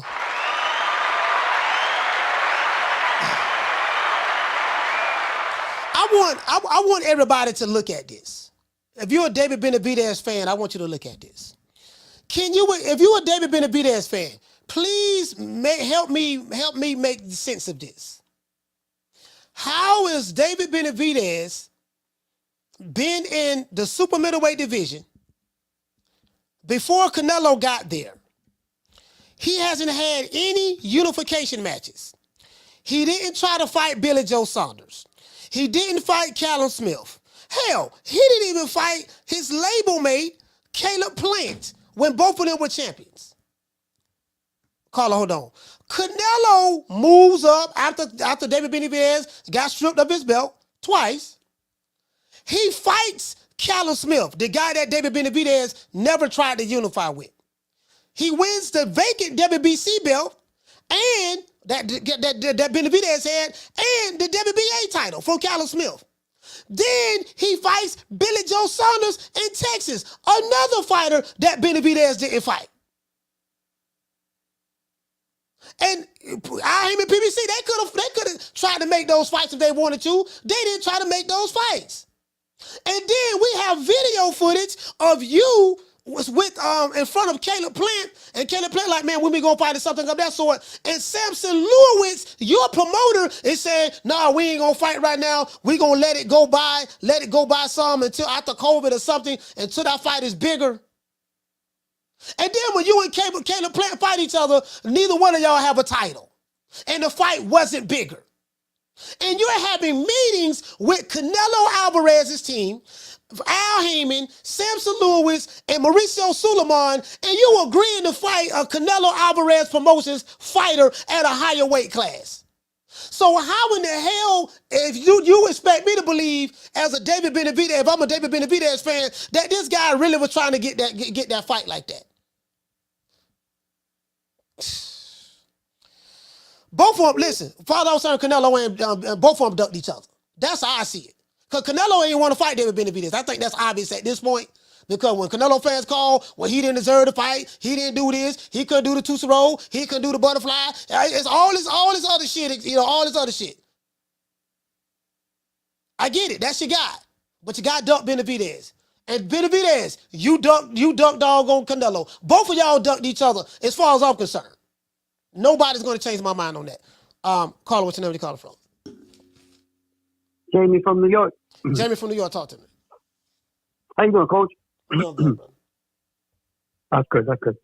Coach, listen, you know, I know boxing, and I know boxing history, but I'm nobody to debate Rick Glazier. I know he knows the business of boxing, and I respect the dude for that. That's not one thing I know nothing about. But again, I have to disagree with him a little bit. Coach, I'm going to be on David Benavidez's defensive team today. I don't want to believe he's ducking, and I'm going to tell you why, Coach. This is how I feel. It's just that, you know, he's like 26, 27. He's young and he's in his prime. I know he's hungry. And he wants that shot at glory. Like everybody else. They're all standing on line ready for Canelo to take him. Right? So he's one of them. He's just waiting. And for me, Coach, again, you know, a win against Canelo, the face of boxing, will change his life. That's a legacy fight for him. That's why I don't see him ducking because of his age. But it's possible. Again, I don't know shit about the business of boxing, but it's just I don't know, man. I'm hearing the show and you talk and Glazier, and you know, guys saying that, you know, they're talking. Boxing is sad, man. Boxing is in a sad place today, man. You know what I'm saying? It saddens me to hear that shit. But again, Coach, I mean, for me, more of a Davis, a legacy fight. Canelo already made a name for himself. He doesn't even need fucking titles. If they strip him on that, Coach, that's true. He's still the man. Go ahead. I mean, that's true. Canelo don't need David Benavidez. That is true. Canelo don't need he don't need David Benavidez. But as long as he continues to fight, he does need an opponent. Yeah. See, Canelo just can't get in the ring by himself and say, hey, I'm Canelo. Y'all pay me $35, $40 million just to see me shadow box. He needs an opponent. So if he don't need David Benavidez, that's fine. But he needs an opponent. So that's it. You know. So I mean, I get it. He's fought all of the big name guys. He did that. He fought Floyd. He did that. I understand all of that. I'm talking about now. I ain't talking about what you did in the 60s. I'm talking about what you did now. And if you're not going to fight this guy, okay, fine. I ain't got no problem with that. That's cool. And I'm not comparing anyone to Canelo. He's a Hall of Famer. He's rich. He's super rich. He has a whole lot of money. Yeah. He has a powerful, strong fan base. That's fine. I have no issues with any of that. All I'm saying is, I don't want to hear no shit about no other fighters. I hear you, brother. You know, let everybody do what they want to do. Let Shakur, don't fight no tough fights. I don't want to hear no shit about, well, this guy earned the right to do that. No, as far as I'm concerned, everybody earned the right to do it. Because we have examples. Ben Rodriguez ain't doing that. New Age Monster ain't doing that. Yes, sir. That's right. Clarissa Shields, Savannah Marshall, doggone Sinisa Estrada, doggone what's your girl?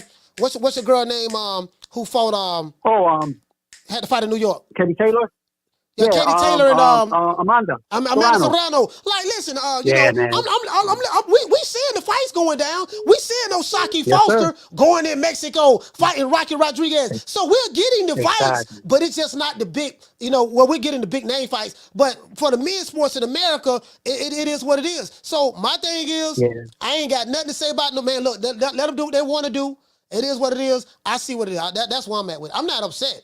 I'm just accepting the reality of the situation. You know, I got you, fam. I got you, bro. Makes sense, man. Because again, man, I wish Canelo would drop them belts and let these young boys fight. You know, fight for them. Yeah, no, Again, he shouldn't drop doesn't him. need no belt. He shouldn't drop him. Let's keep Yeah. hold the belts as long. He shouldn't drop his belts. He They fought allow for those him to. belts. He earned them. He fought for That's those true. belts. He earned them. No, he shouldn't That's drop him. true. Just hold on to him. I mean, he's the face Yo, of and- boxing. He's the cash cow. So Yeah, he is. Yeah. He is. He holds all the cards, Coach. Yeah. He's running shit, man. He's running boxing. And another thing, Coach, I hear that Tank Davis might fight Martin. Frank Martin, yeah. I mean, I don't know how true Yeah, that that's is. a good fight, man. You know the I crazy like that. you know the crazy part about it, man. We hear so much shit. I don't believe shit now until I just see it official. If I see two guys have a press conference or whatever, it is like I know Devin Haney and Ryan Garcia fighting each other because I spoke to Bill. Yeah, that's going down. I spoke to Bill. That's going down. They're doing a press conference or whatever. They're gonna have a press conference in New York and LA. I know that's going down. Yeah. So until something is official, I'm not getting excited about a goddamn thing. That's where I'm at with it. I got you, Coach. I got you, bro. That's a good fight for Tank Davis, man. I like that. That's a good fight. I like that All fight right, too. Coach. That's all I got, bro. All right, shout out to Jamie. Salute. New York, stand up. All right.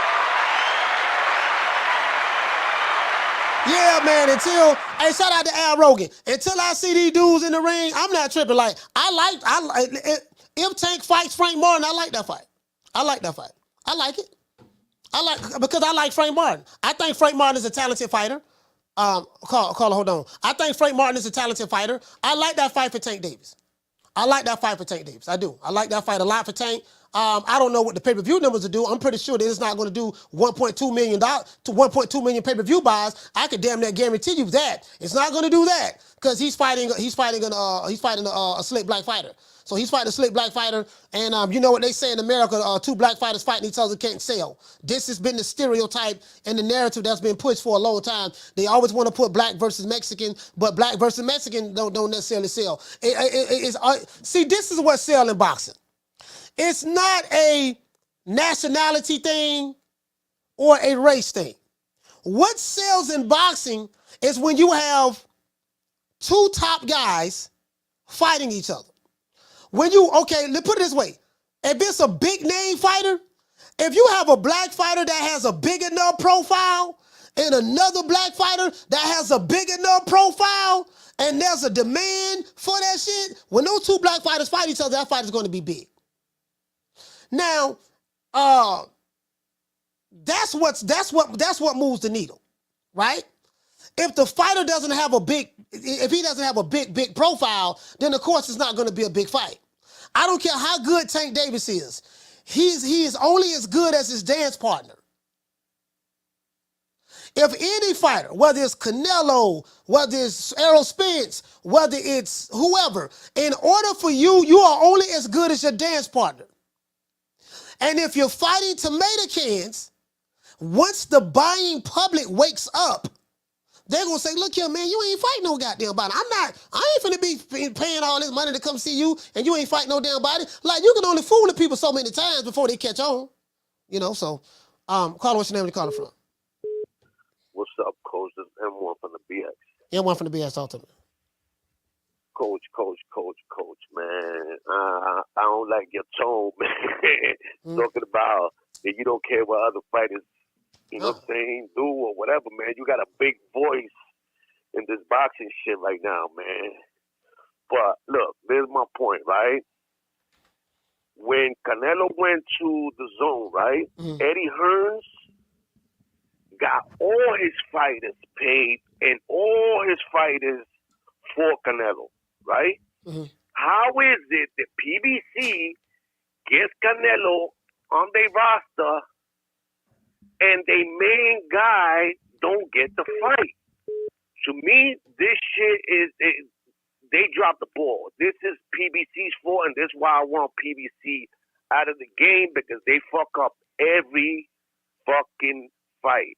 Every time it's like every time that there's some duck shit, that there's a big fight that can't happen, is always with PBC. It has to do with PBC.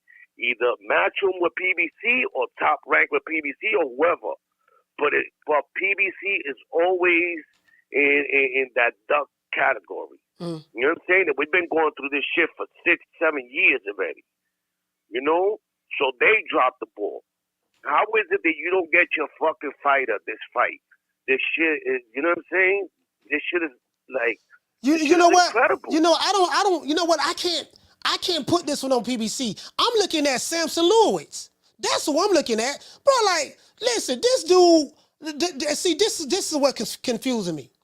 This is why I can't really be upset with Canelo. Him too, but he's with PBC. Yeah, he works with PBC, but he primarily is the one that controls David Benavidez's career.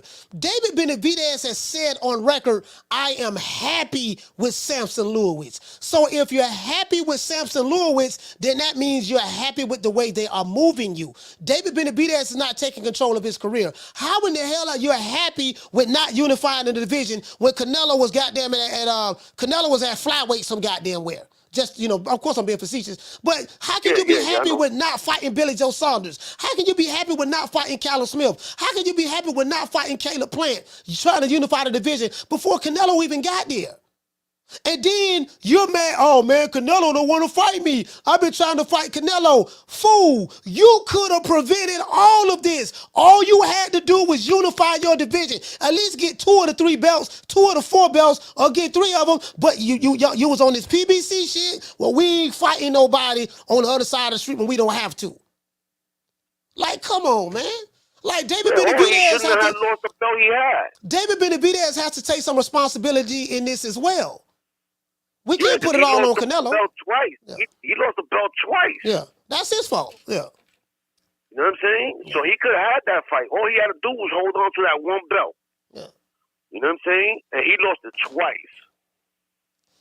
You know? Man, to me, Coach, when I hear that, you know what I'm saying? His manager. When I hear that name to me is PBC. You know what I'm saying? That's how I see it. Every time I think about him, I think about that whole crew. You know what I'm saying? I'm not just putting PBC, just, you know what I'm saying, Al Heyman. It's all of them. That whole group is together. You know what I'm saying? Yeah. Because there's always some shit, you know what I'm saying? With AJ and Dante Wilder, it's always something. It's always, you know what I'm saying, with Tank and Devin, with Tank and Shakur. It's always something has to do with the PBC, man. So, you know, that's my call, man. And, that's how I feel, man. All right, shout out to N1 from the Bronx. They fought, they got him, they got the fighter, and they didn't get they fight. They fight. All right, salute, fam. Shout out to N1 from the BK and BX, man. Like, bro, like, how can you don't get the Canelo fight? He comes to the PBC, you don't get the fight, and you say, yeah, man, I'm happy with my team. So if you're happy with the team, then guess what? You went along with the plan to duck Canelo.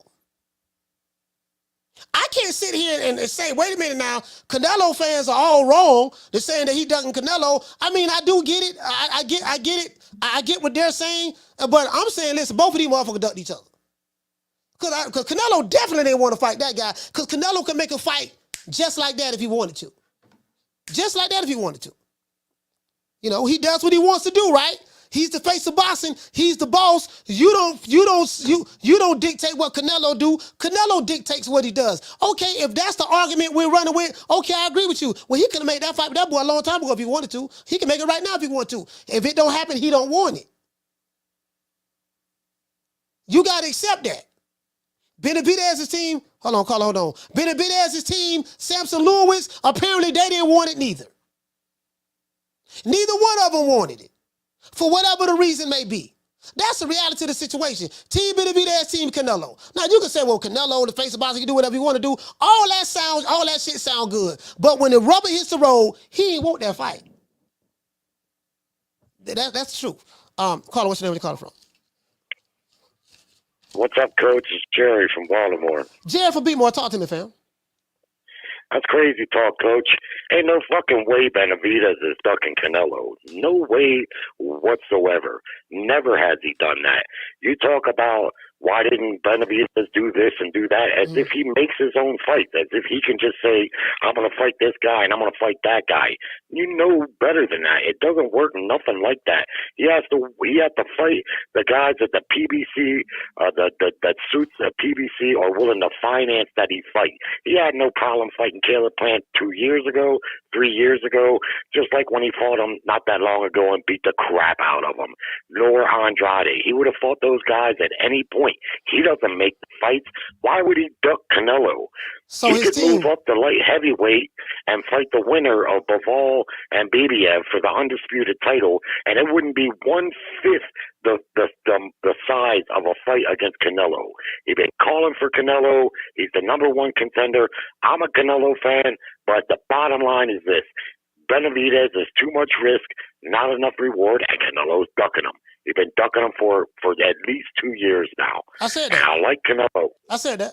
But you keep talking about it. Benavidez he's equally at fault. Yeah, but listen, Jerry, you're not listening. I'm putting blame on both sides.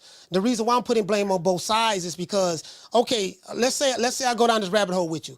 David Benavidez doesn't pick his own fights. So he doesn't have any say-so in his career. He's just going along, hey, I'm a dumb boxer. Well, I ain't gonna say dumb boxer. I'm just a boxer. Hey, whatever you guys pick for me, I'm happy with it. Just do it. He don't have no say-so in anything. You have a team where you came out publicly and saying, hey, you want to fight Canelo, and they couldn't get you that fight. And I don't see what they are doing to help put him in a position to do any of that. You didn't fight. You didn't even try to unify the division.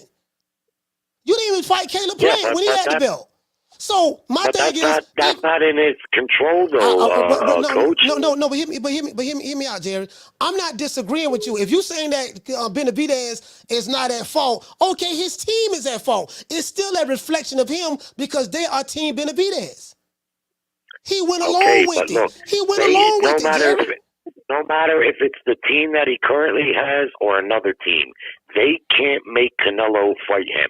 They can't make him do it. No matter who his representatives are, they can't make him. And now it's a double-edged sword because Canelo's fighting on the PBC banner, so it's a conflict of interest there.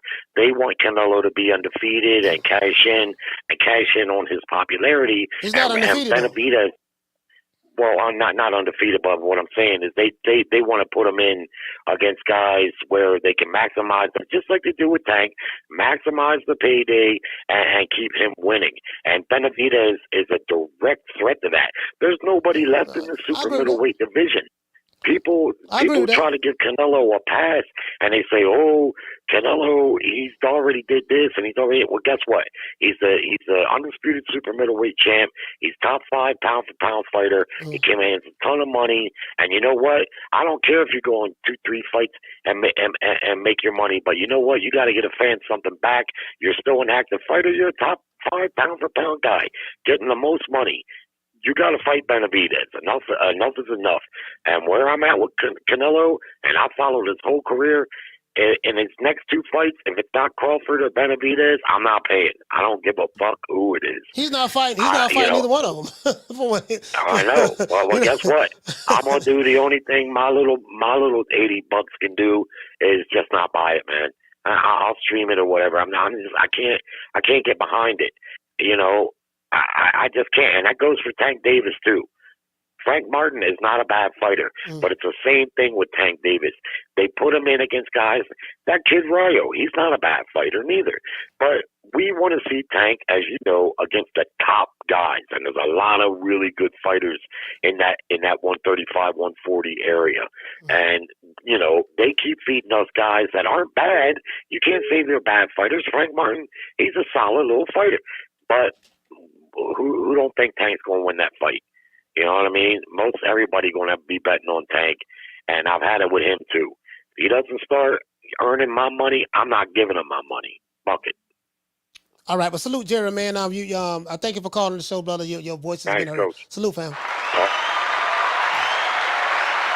Sorry about that, man. Hey, sorry about that, Tyrone. Shout out to Tyrone. Hey, okay. We're dropping that half for bam, dub on your boy. Hey, Leroy. Super chat received. Playtime's over, boy. What to say, Tyrone? You say it ain't just boxing, coach. It's all sports. These fighters and players don't care about the best beating the best. pride and integrity are null and void. And you know what, Tyrone?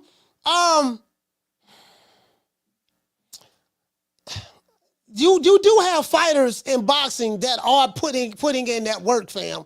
I don't want to paint everybody in boxing with the brush, but it's again, it's always the star fighters that kind of move that bring the light and the popularity to the sport. Because a lot of people ain't looking at Frank Martin. Frank Martin's a good fighter to us hardcore boxing fans, but who looking at Frank Martin? Nobody. They looking at Tank. So, I'm pretty sure. Carla, hold on. Check this. Hey, Tyrone, check this out, fam. You remember that word salad that doggone Booger Ray did? Yeah, we know what we're doing over here, and we're doing astronomical numbers, and Tank did this and Tank did that. Okay, let's see Tank do 1.2 million with doggone with Frank Martin on pay-per-view. It's always about who your dance partner is.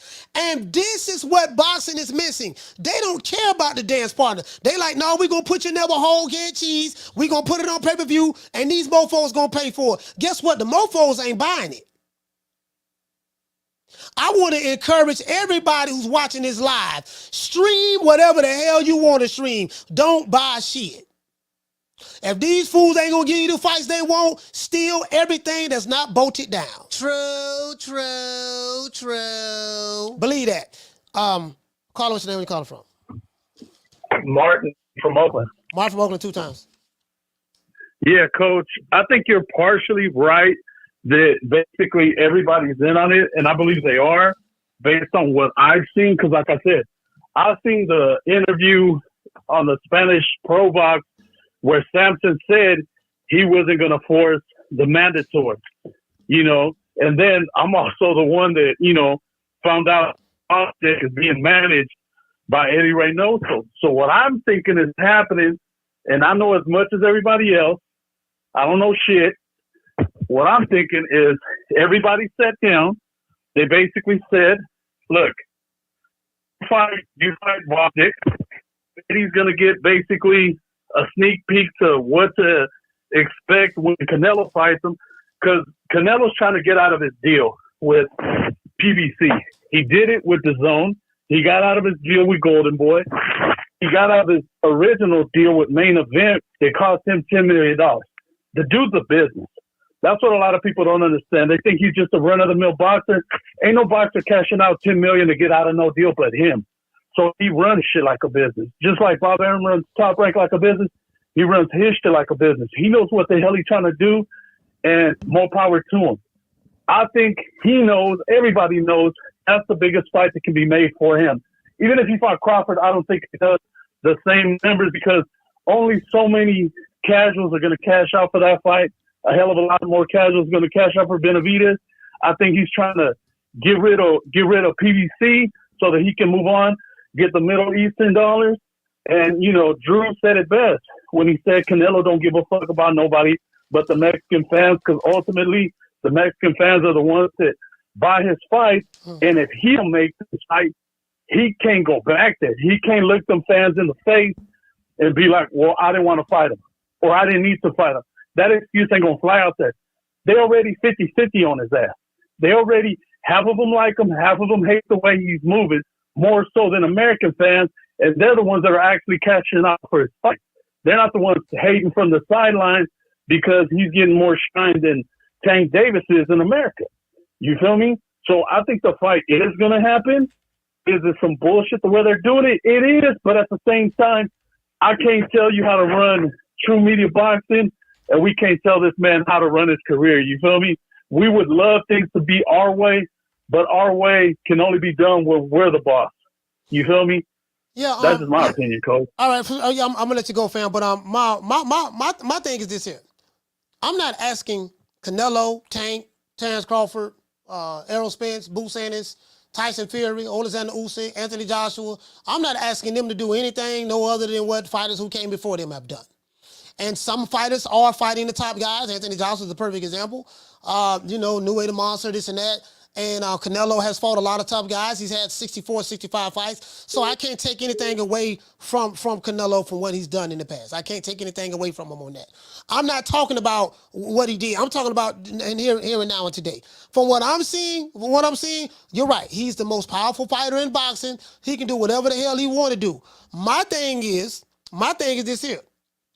If you're going to allow certain fighters to do whatever they want to do, because from what I'm looking at, belts don't mean a motherfucking thing. Mandatories don't mean nothing. Sanctioning bodies ranking systems don't mean nothing. We see what's going on. Jamal Charlo has had the belt. When was the last time Jamal Charlo defended his WBC middleweight title? Since he fought Juan Montiel. That's been almost 3 years ago. And he has not defended that title since. So it ain't just, they let certain fighters do whatever they want to do, while other fighters, they hold them to the letter. Oh man, well the rules say this, and if you don't fight by this time, we gonna strip you. Well, why you stripping this guy, but you won't strip that guy? Well, it's to the discretion of the WBC. And I'm like, dude, so far as I'm concerned, WBC as a sanctioning body is a joke. All of these sanctioning bodies, for the most part, is a joke. Far as I'm concerned, they have no credibility. The sport of boxing, it is what it is. This shit WWE, and that's just how I see it. No, I agree, Coach. Yeah. But, it's been like this since I've been watching boxing, so nothing surprises me. Yeah. Floyd never had a mandatory. Thurman didn't get elevated, so Floyd retired. You know what I'm saying? It is what it is. You can't even get mad at shit like this no more. This is like it is systemic racism. All you can do is just laugh at it. Yeah, it is what it is. It is what it is. All right, shout out to Mark from Oakland. Salute, fam. Okay. Yeah, I ain't tripping. Yeah, I'm not tripping. Again, I'm not tripping. I'm just telling you from this point forward, listen, man, let it just be a free-for-all, bro. I'm telling all you top fighters, listen, y'all get your money, fight the easiest fights you can fight. If you got some fools that's out there that's willing to buy your pay-per-views for fighting tomato cans, if you can get them, get them. And I'm telling the fans in the chat, if you got an opportunity to steal these fighters' fights, because they not fighting the fights that you want to fight, steal that shit. Because guess what? You ain't getting no money out of it anyways. They depending on you to buy the fights. True. That's my position. That's my position. You know what I mean? Fuck everybody. Shit. Nigga, fuck everybody. That's my position. That's how I'm seeing it. Shit. You know what I mean? Shit. Yeah, man, we gonna put on this great pay-per-view. Nah, man, if y'all don't like it, my nigga, fine. There's some good streams out there y'all can get. I'll call the fights. So I'm gonna be one of the guys who may buy a fight. I'm not gonna buy the well, you know what? I don't know if I'm gonna buy if Tank fight Frank Martin, will I buy that fight? Yeah, I'll buy that fight. I'll buy Tank versus Frank Martin. I'll buy Tank versus Frank Martin. If Canelo fight Jaime Munguia, I put him, but no, he gonna kill Jaime Munguia. Jaime Munguia is, he don't stand a snowball chance in hell. Shit. Should I buy that fight? I mean, I know what the fuck gonna happen. So, Jaime Munguia, chin gonna be there, no defense. Canelo gonna eat him alive. I don't know. I gotta think about that. I might buy that fight. I ain't buying Canelo and Jamal Charlo. All right? If he fights Jamal Charlo, he can forget it. Devin Haney, Ryan Garcia, I'm buying that fight. Haney and Ryan Garcia, I'm buying that fight. I bought a lot of pay-per-views for the past 2-3 years. I have receipts, tax write-offs. So when I file my taxes, I bought a lot of pay-per-views for the past 2-3 years. I'm not buying Keith Thurman and Tim Tszyu. Telling y'all, that's not a pay-per-view worthy fight. If y'all can help, make sure that shit sell 10,000 pay-per-view buys. That shit is gonna go quadruple aluminum. That fight right there. Keith Thurman, you will not be getting any of my money. Whatever guarantee you and Tim Tszyu are getting from No Limit Promotions in the PBC, y'all better make that work. Cause boy, I'm gonna tell you something, boy. I don't think nobody buying that fight. True. I don't think nobody buying that fight. I can tell you that right now. Shout out to Jesus. You say Coach. You say Frank versus Tank, not pay-per-view. Listen, Jesus, that's not a pay-per-view fight. Jesus, I agree with you. Tank versus Frank Martin's not a pay-per-view fight, but you know they're going to put that on pay-per-view, right? Jesus, you know they're going to put that on pay-per-view. You know that. Tank only fight pay-per-view fight. Guess what? Even when he flops, Esau Cruz was a flippity flop. Hector Garcia was a flippity flop. So he'll flop. He gonna do good at the gate. But guess what? It's always the dance partner. I want to see how many of these guys online who are pro PBC, I want to see how many of these guys are going to be so enthusiastic to go to the bank and break the bank and buy Tank versus Frank Martin if they fight each other. The same dudes that's going to be arguing, yelling, screaming, debating, threatening, guess what? When those pay-per-view numbers come out, that shit gonna go quadruple plastic. True. Ain't nobody buying that shit. Because you can't put every fight on pay-per-view. Pay-per-view used to be reserved for the big name fighters. And if you are a big name fighter, you better be fighting somebody else that with a name.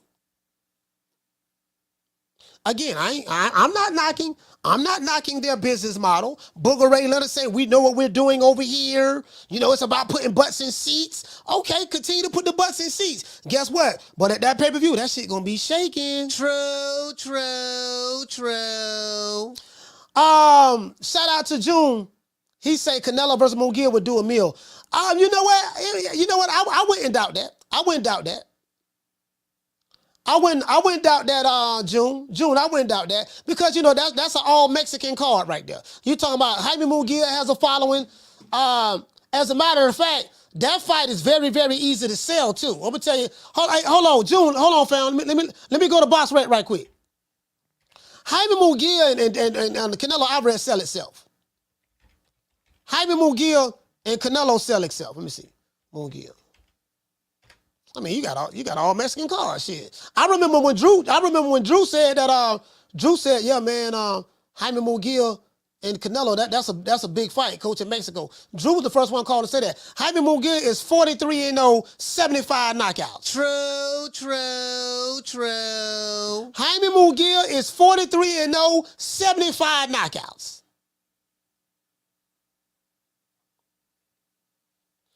Let's go to another one. Let's pull up Canelo. Canelo is what? What's Canelo? Let's see. What Saul Alvarez. Saul Alvarez. Let's see. Saul Alvarez. Well, how many was it? Canelo. Let's see what he is. Canelo is 62-2, 39 knockouts. So you got one guy from Mexico that has 60 wins. You have another guy from Mexico that has 43 wins. You're talking about 140. You're talking about 103 fights between 103 victories and 2 losses between the two. True. 103 victories. Carla, hold on. 103 victories and 2 losses and 2 draws between the two. And the knockouts, Jaime Munguia has 34 knockouts and Canelo has 39 knockouts. So that's what, 73? 73 knockouts? You got 103 victories and 73 knockouts between the two. Yeah, I think that might be a recipe for a million pay-per-view buys with the Mexican fan base. Carla, what's your name? Where you calling from? What's up, Coach? It's D-Block 2 times. D-Block, talk to me, fam. It's a struggle out here, my brother. It's a struggle out here. You know, last night, Coach, I went on the Boxing Voice, and I heard all the hate. You know, I had Two-Tone come in right before me, and, you know, he's slandering the Canelo fan. You know, I had to let him have it, Coach. I had to let him have it right after that. And even Ned said, whoo, my brother. I'm telling you like this, Coach. I'm sick and tired of people coming at Canelo because he is the face of boxing. You got to get what you got to get. I understand that. But the man with Munguia, like you're saying right now, it is a great pay-per-view fight. It is something that the Mexicans been waiting for a long time.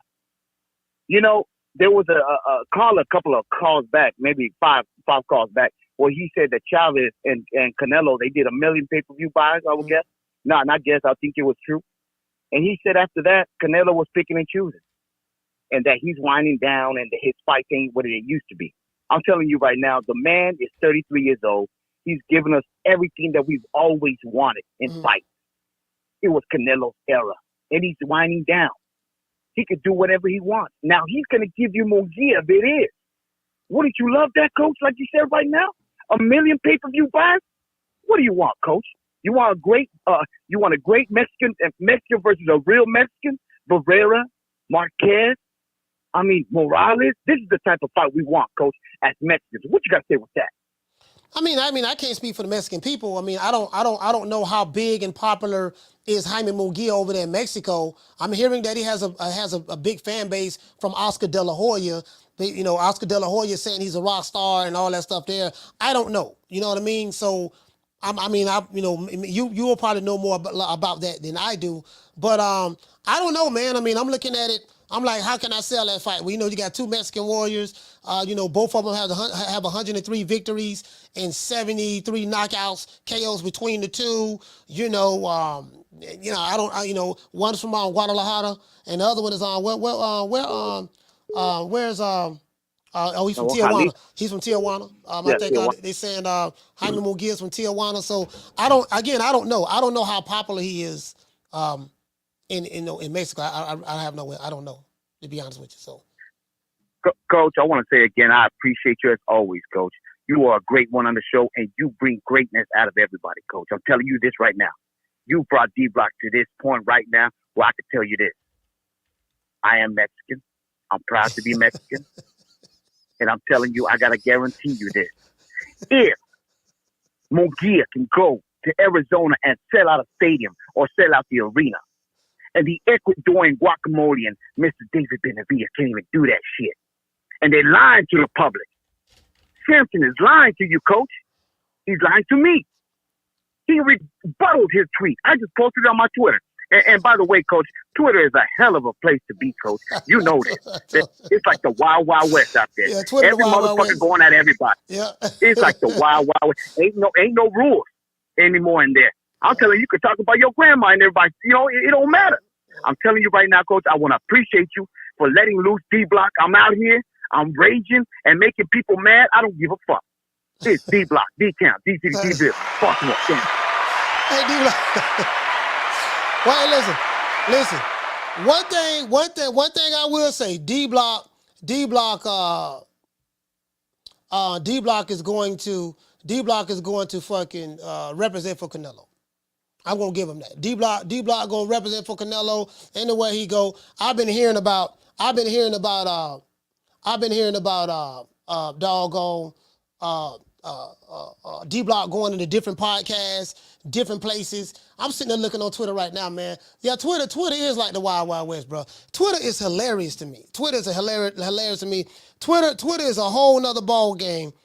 This is the last call. It's the last call. Hold on, guys. Last call. Caller, what's your name? Where you calling from? It's Curtis from Long Beach. Curtis from Long Beach, talk to me. Man, if it's Munguia, I ain't mad at that fight. You know what I'm saying? Like, yeah, of course, I would have took the Benavidez fight, but Benavidez fight is crazy, man. You know, you taking a dude that was like semi-retired. You know what I'm saying? Better be damn near killed that dude. And you know, you fighting him, like that's gonna be a tough sell for Benavidez. And then I seen a little list for PBC. They saying they putting that shit on pay-per-view. So, man, that shit might sell 10 buys. You know what I'm saying? Like, I don't know what Benavidez is doing over there. And then, you know, I'm just at the point where it's just like, man, just pay for the shit you want, and then don't support the bullshit. You know, like I might buy Canelo versus Munguia. I'm not paying for Frank Martin versus Tank. I'm gonna buy Devin Haney versus Garcia. You know what I'm saying? Just, you know, as a fan, it's fucked up, but just pay for the shit you want, and the shit you don't want, don't support it. You know, don't even talk about the shit. You know what I'm saying? And hopefully they'll start making the fights that we want to see. So I don't know what's up with David though, man. I don't know if you can call yourself the Mexican monster when you ain't fighting no other monsters. Well, I mean, it is what it is. I mean, they say he's trying to fight Canelo, and Canelo is a monster, and he can't get Canelo. So, it is what it is, man. As it relates to this subject matter, far as I'm concerned, man, I've come to my own conclusion. I see what the fuck going on, and that's the reality of the situation. G Funky said he tried to call. If I'm on the phone, G Funky, and you're calling while I'm on the phone, I can promise you will not get through because I'm not gonna hang up on somebody to click over and answer the call. It's not. I'm not gonna do that. As soon as I get off the phone, then you can call. Go ahead. I think Sampson fucked it up for David though, man. You can't sit here and say that you can't make a fight with Canelo and then fight one of Canelo's fighters. Like that's crazy right there. You know what I'm saying? Like I don't see how that made sense for them to pick that dude. I mean, it is what it is. So it is what it is, man. Yeah.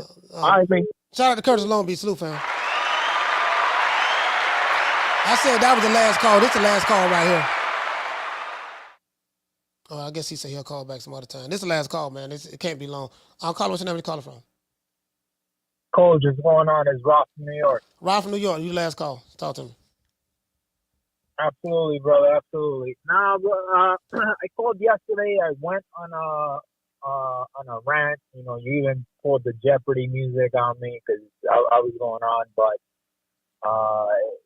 essentially, pretty much you go on that trigger alert as soon as you hear the news. But one thing that has taught me is that you got to be patient and wait out the news because as shit has been unraveling, it does sound like fucking everyone is in on it, man. It's just fucking WWE at this point. I'm a big Benavidez fan, but the way shit is looking, like it looks like either they get rid of Sampson because this is bringing down the whole integrity of the whole team, or you know, it's just looking like they all in on it. But that's pretty much it. I don't know what you think about that, Coach. Yeah. I mean, I've said it. I remember Monday. Let me see what show that was. I did a show Monday. I think it was either Monday on Raw or Tuesday, and I said it. I say, look, man, all of them in on it. I said from the sources that I spoke to, they told me that Team Benavidez, Team Canelo, Al Heyman, Samson Lewis, Mauricio Sulaiman, all of them are in on it. You got fans. As a matter of fact, let me hold on. I'm gonna pull it up right now. Like hold on, I'm gonna show you the show we did. What's my content? The show we did. Go to the live shows. This was 3 days ago. The title of the show, the title of the show is The Truth. The title of the show is The Truth on Why Benavidez Skipped WBC petition for a Canelo fight. That's the title of the show. We did that show 3 days ago, and everything I said damn near seemed like it was spot on from what I was told. And it's like, man, I didn't know anything about Benavidez moving up to light heavyweight. But if Benavidez is fighting a Canelo Promotions fighter at a higher weight division, that tell me everything I need to know. That means everybody was in the room together. You know, they all this shit planned and mapped out. This is what's going on. So I get it. Yep. I get it. It makes no sense, Cole. It makes no sense, but what gets me is that, you know, like I can admit it, you know, like I went along with it and you know, got emotional about it, went on a rant, you know, but I'd be seeing people on Twitter like DMing other people and fucking like, I'm gonna kill you. I'm like, yo, bro, it's not that serious. You ain't getting paid. Like, you know, like Canelo ain't your family member. David ain't your fucking like cousin. Like, yeah, relax, bro. It's just either you buy the pay-per-view, either you don't, and that's it. You know, disconnect from it and that's it. Game over. But I don't know. Just like you said, you know, you gotta just take a step back, disconnect from it, and just let bygones be bygones. So that's my call, Coach. I shout out to Rob, man. New York, man. Out. New York, stand up, man. Hey, man, shit. Fuck that shit. See, I ain't gonna cry about this shit. I just, you know, again, I bought a lot of pay-per-views. You know, it's some pay-per-views I probably ain't gonna buy. I will buy the Canelo Jaime Munguia pay-per-view. I will buy the Tank and Frank Martin pay-per-view. I'll buy that. Keith Thurman, Tim Tszyu sitting out on that. You ain't got to worry about that getting $1 from me. I'm not even doggone. I ain't even throwing no fight party for that bullshit. To be honest with you. Caller, what's your name? Where you calling from? Hey, Coach, it's G Funky. G Funky, talk to me. Hey, thanks for taking my call. I know you said that was the last one, but thanks, man. I appreciate it. Yeah, I want to touch on something real quick, man. With Benavidez taking on this guy, I can't pronounce his name. I have trouble with those Eastern European names. Alexander. His name is Alexander. That's his first name. Alexander. Gvozdyk. Yeah, Gvozdyk, something like that. Yeah, Reynoso trains quite a few manages quite a few of those Eastern European fighters. And I just put this in the chat that when Joshan was in camp training with Canelo for the Charlo fight, they had him there sparring with Canelo because he had kind of a similar style and the dimensions to a Charlo. But yeah, we quickly found out that he was managing Joshan's opponent, who was they fought on the undercard, and yeah, they felt like they were being looked at while in sparring for that opponent.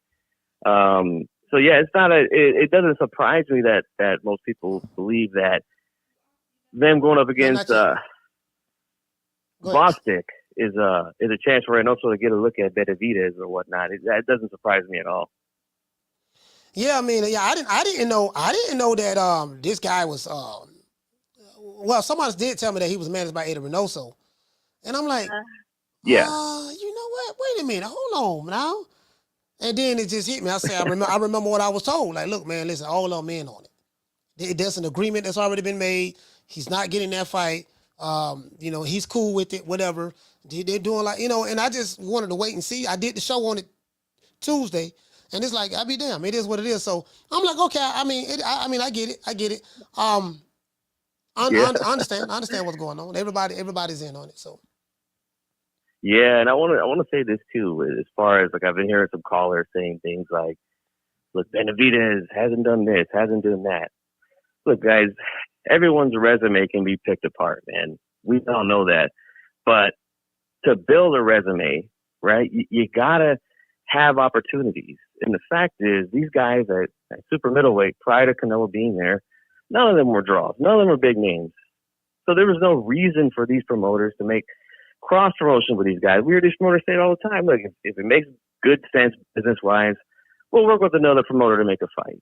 None of those fights made sense at the time. Not until a guy with the kind of fans that Canelo has comes into the division. Now we're talking. Mm-hmm.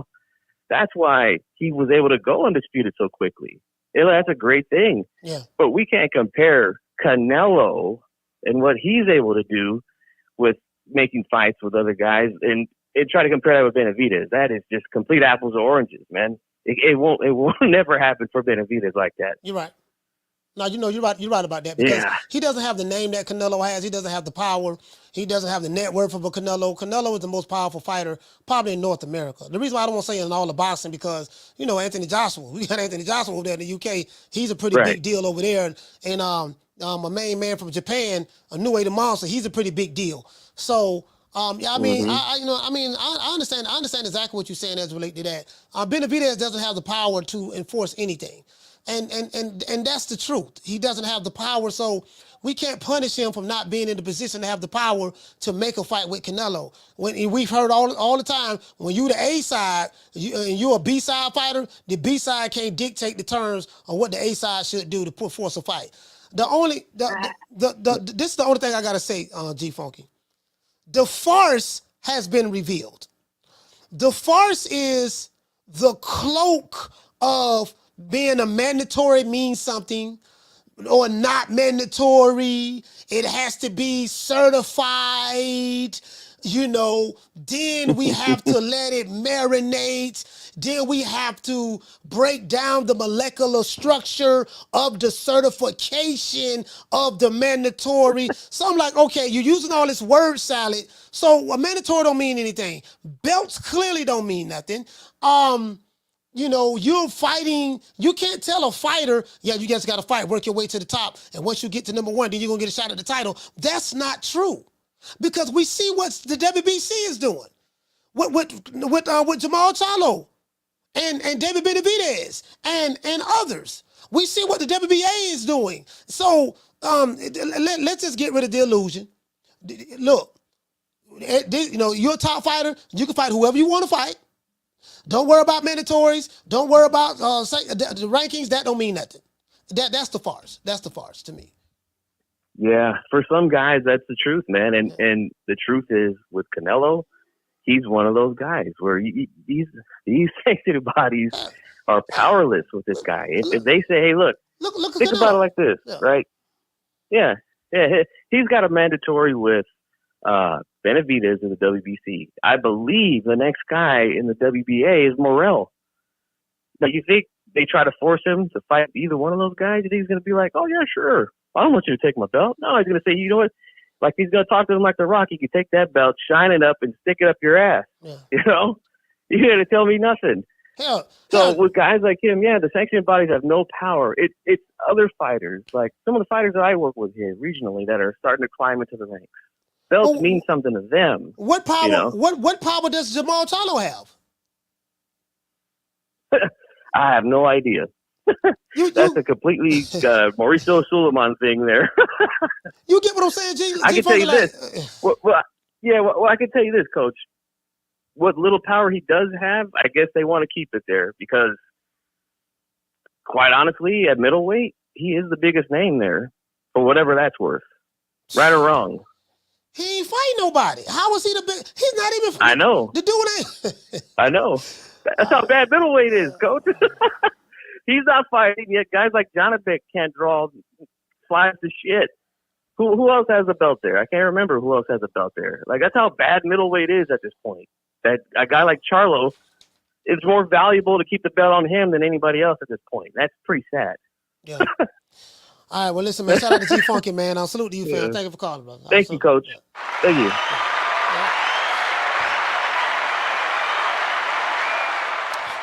Shout out to Drew for dropping that half a quarter of a dub. He said Canelo versus Munguia would divide Mexico the way Barrera versus Morales did. Tijuana versus Guadalajara. He say it's real beef between the cartels to city pride people. Okay. Shout out to Keith's Bulldogs. Okay. Dropping that. Bam, dub on your boy. He said y'all send Coach on support money. Yeah, I appreciate you, fam, man. Shout out to everybody, man, who gave a super chat, man. I really appreciate y'all. Down from the bar, there's a platform stage. People pimping, sharp as razor blades. Yeah, man. Let's give everybody who called a round of a shout out. Shout out to I gotta drive to Orlando right quick. Shout out to Marco. Okay. Shout out to Mark from Oakland. Shout out to JBN. Okay. Shout out to Coach Eddie ATL. Okay. Shout out to Drew from LA. Okay.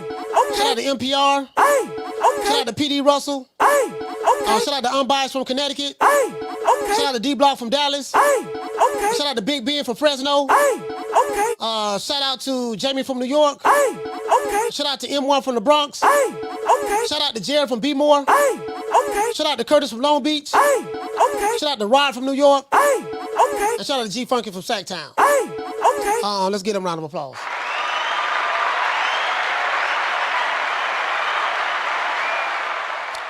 Yeah, hey man, shout out to G5, man. Salute, fam. Okay. Dropping that half for bam, dub on your boy. Hey, Leroy. Super chat received.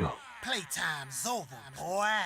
He said just cuz, Coach. Yeah, I appreciate that, fam. Shout out to G5, man. Stand up. Down from the bar, there's a platform stage. People pimping, sharp as razor blades. Hey, I don't know. I had my list with all the tenderonis on it. You know, today Tenderoni Fridays, man. So, I like Tenderoni Fridays. We had a good show. Shout out to everybody who showed up. Shout out to Rick Glazer who showed up. You guys know Rick Glazer is the most hated man on the planet. Like he has to be one of the most hated Jews I've ever seen. Like they hate him. Like they hate him with a passion, bro. Like on social media, like bro, on Twitter. Oh my God, the whites hate Rick Glazier. The Hispanics hate Rick Glazier. The blacks hate Rick Glazier. The Asians, like, bro, like, I don't think no content creator likes him at all. No, none of the black content creators like him. The Hispanic content creators like, bro, like, he is a hated guy. And I think she love it. Shout out to, I did that. Oh yeah, shout out to Dr. Paul, man. Shout out to Dr. Paul Evans. These are all the super chats. Shout out to Dr. Paul Evans. Hey, okay. Salute to you, fam. Shout out to G5. Hey, okay. Shout out to Keith Bulldogs. Hey, okay. Shout out to Drew. Hey, okay. Shout out to Tyrone Winston. Hey, okay. Shout out to my main man Stephen X, man, North Cackalack. Hey, okay. Shout out to JRG. Hey, okay. Off the Ropes Boxing. Hey, okay. Trini Cervantes. Salute to you, fam. Hey, okay. And shout out to JX88. Hey, okay. And Rod. Hey, okay. Let's get a round of applause.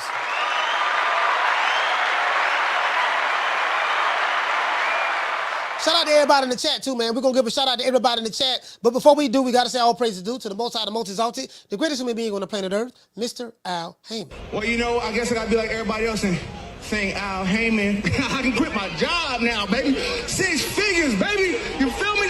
But a name. Do you have a name? Oh, nah, I ain't got no name, you know. Name them names, man. They know who they is. Name them names, please. The names need to be named. They know who they is. The Mexican monster.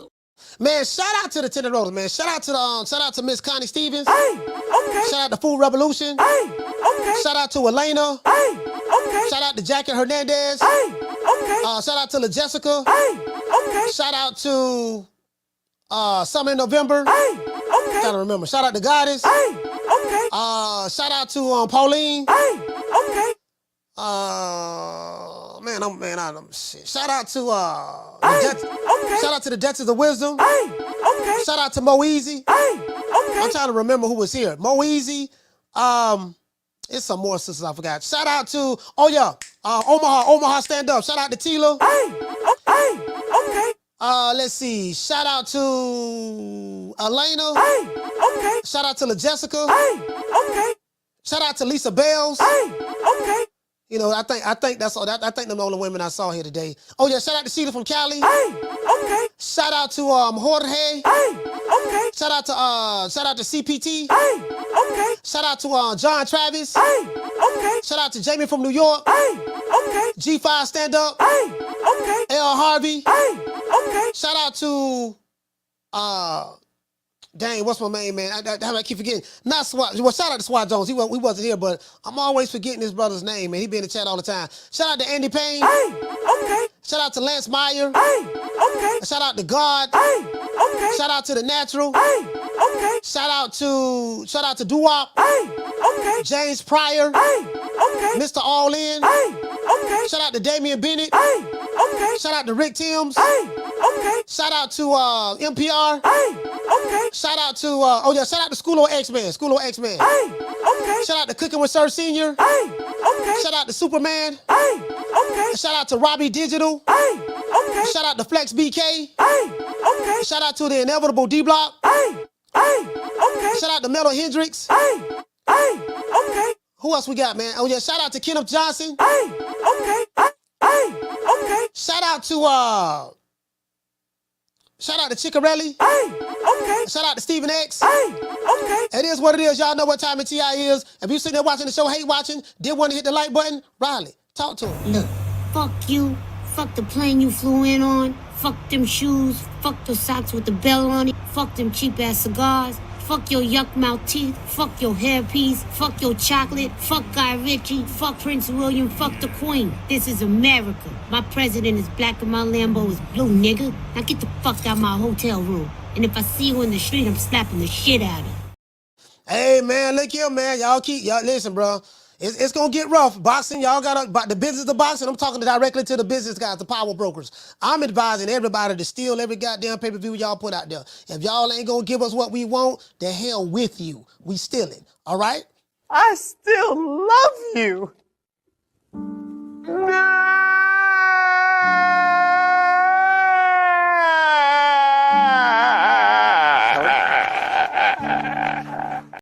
Yeah, it is what it is. I love boxing, but guess what, man? Sometimes you got to give them tough love. It's time for some tough love now. It's time for tough love. We're going to give boxing some tough love. It is what it is. Put that garbage ass shit on pay-per-view. Guess what? We're going to do everything in our power to make sure that shit goes quadruple plastic. Quadruple plastic. You ain't going to see 100,000. Anyways, so it is what it is. And we keep these boxes popping. We do that over here. It is what it is. I see you guys tomorrow, man. I got a video dropping. I see you guys tomorrow. Video dropping. Probably already don't drop right now.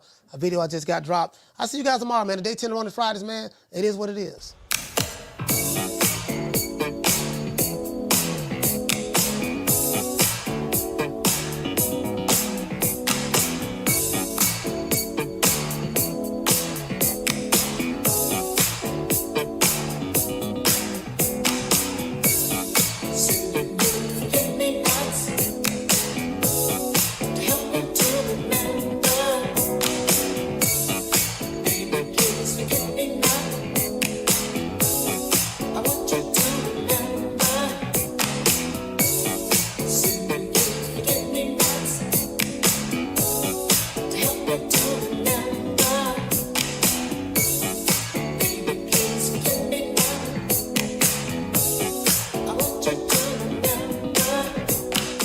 Hey, man, shout out to P.D. Russell. Shout out to John Travis. Shout out to Matthew Crawford. Shout out to Weedy. Salute to you, fam. Shout out to Daniel Agnew, Superman, Keith's Bulldogs, Elena. Shout out to Sheila from Cali. Who else we have? Robbie Digital. Salute to you, brother. Shout out to Superman. What's going on? Flex BK, Small Axe, Diaz, G5, Lance Meyer, Kenneth Johnson, P.D. Russell, and I think that's it. I think that's all I see so far because I'm seeing some of the same names. J Kid is in the building. Salute to J Kid. And anyone I forgot, please forgive me. There's a lot of people in here. I'm trying to see as many names as I can, but I'll holler at you guys. You know my motto, don't meet me there, beat me there. Peace. And shout out to Frank Forbes as well. Man, I'm out of here, bro. Let's go.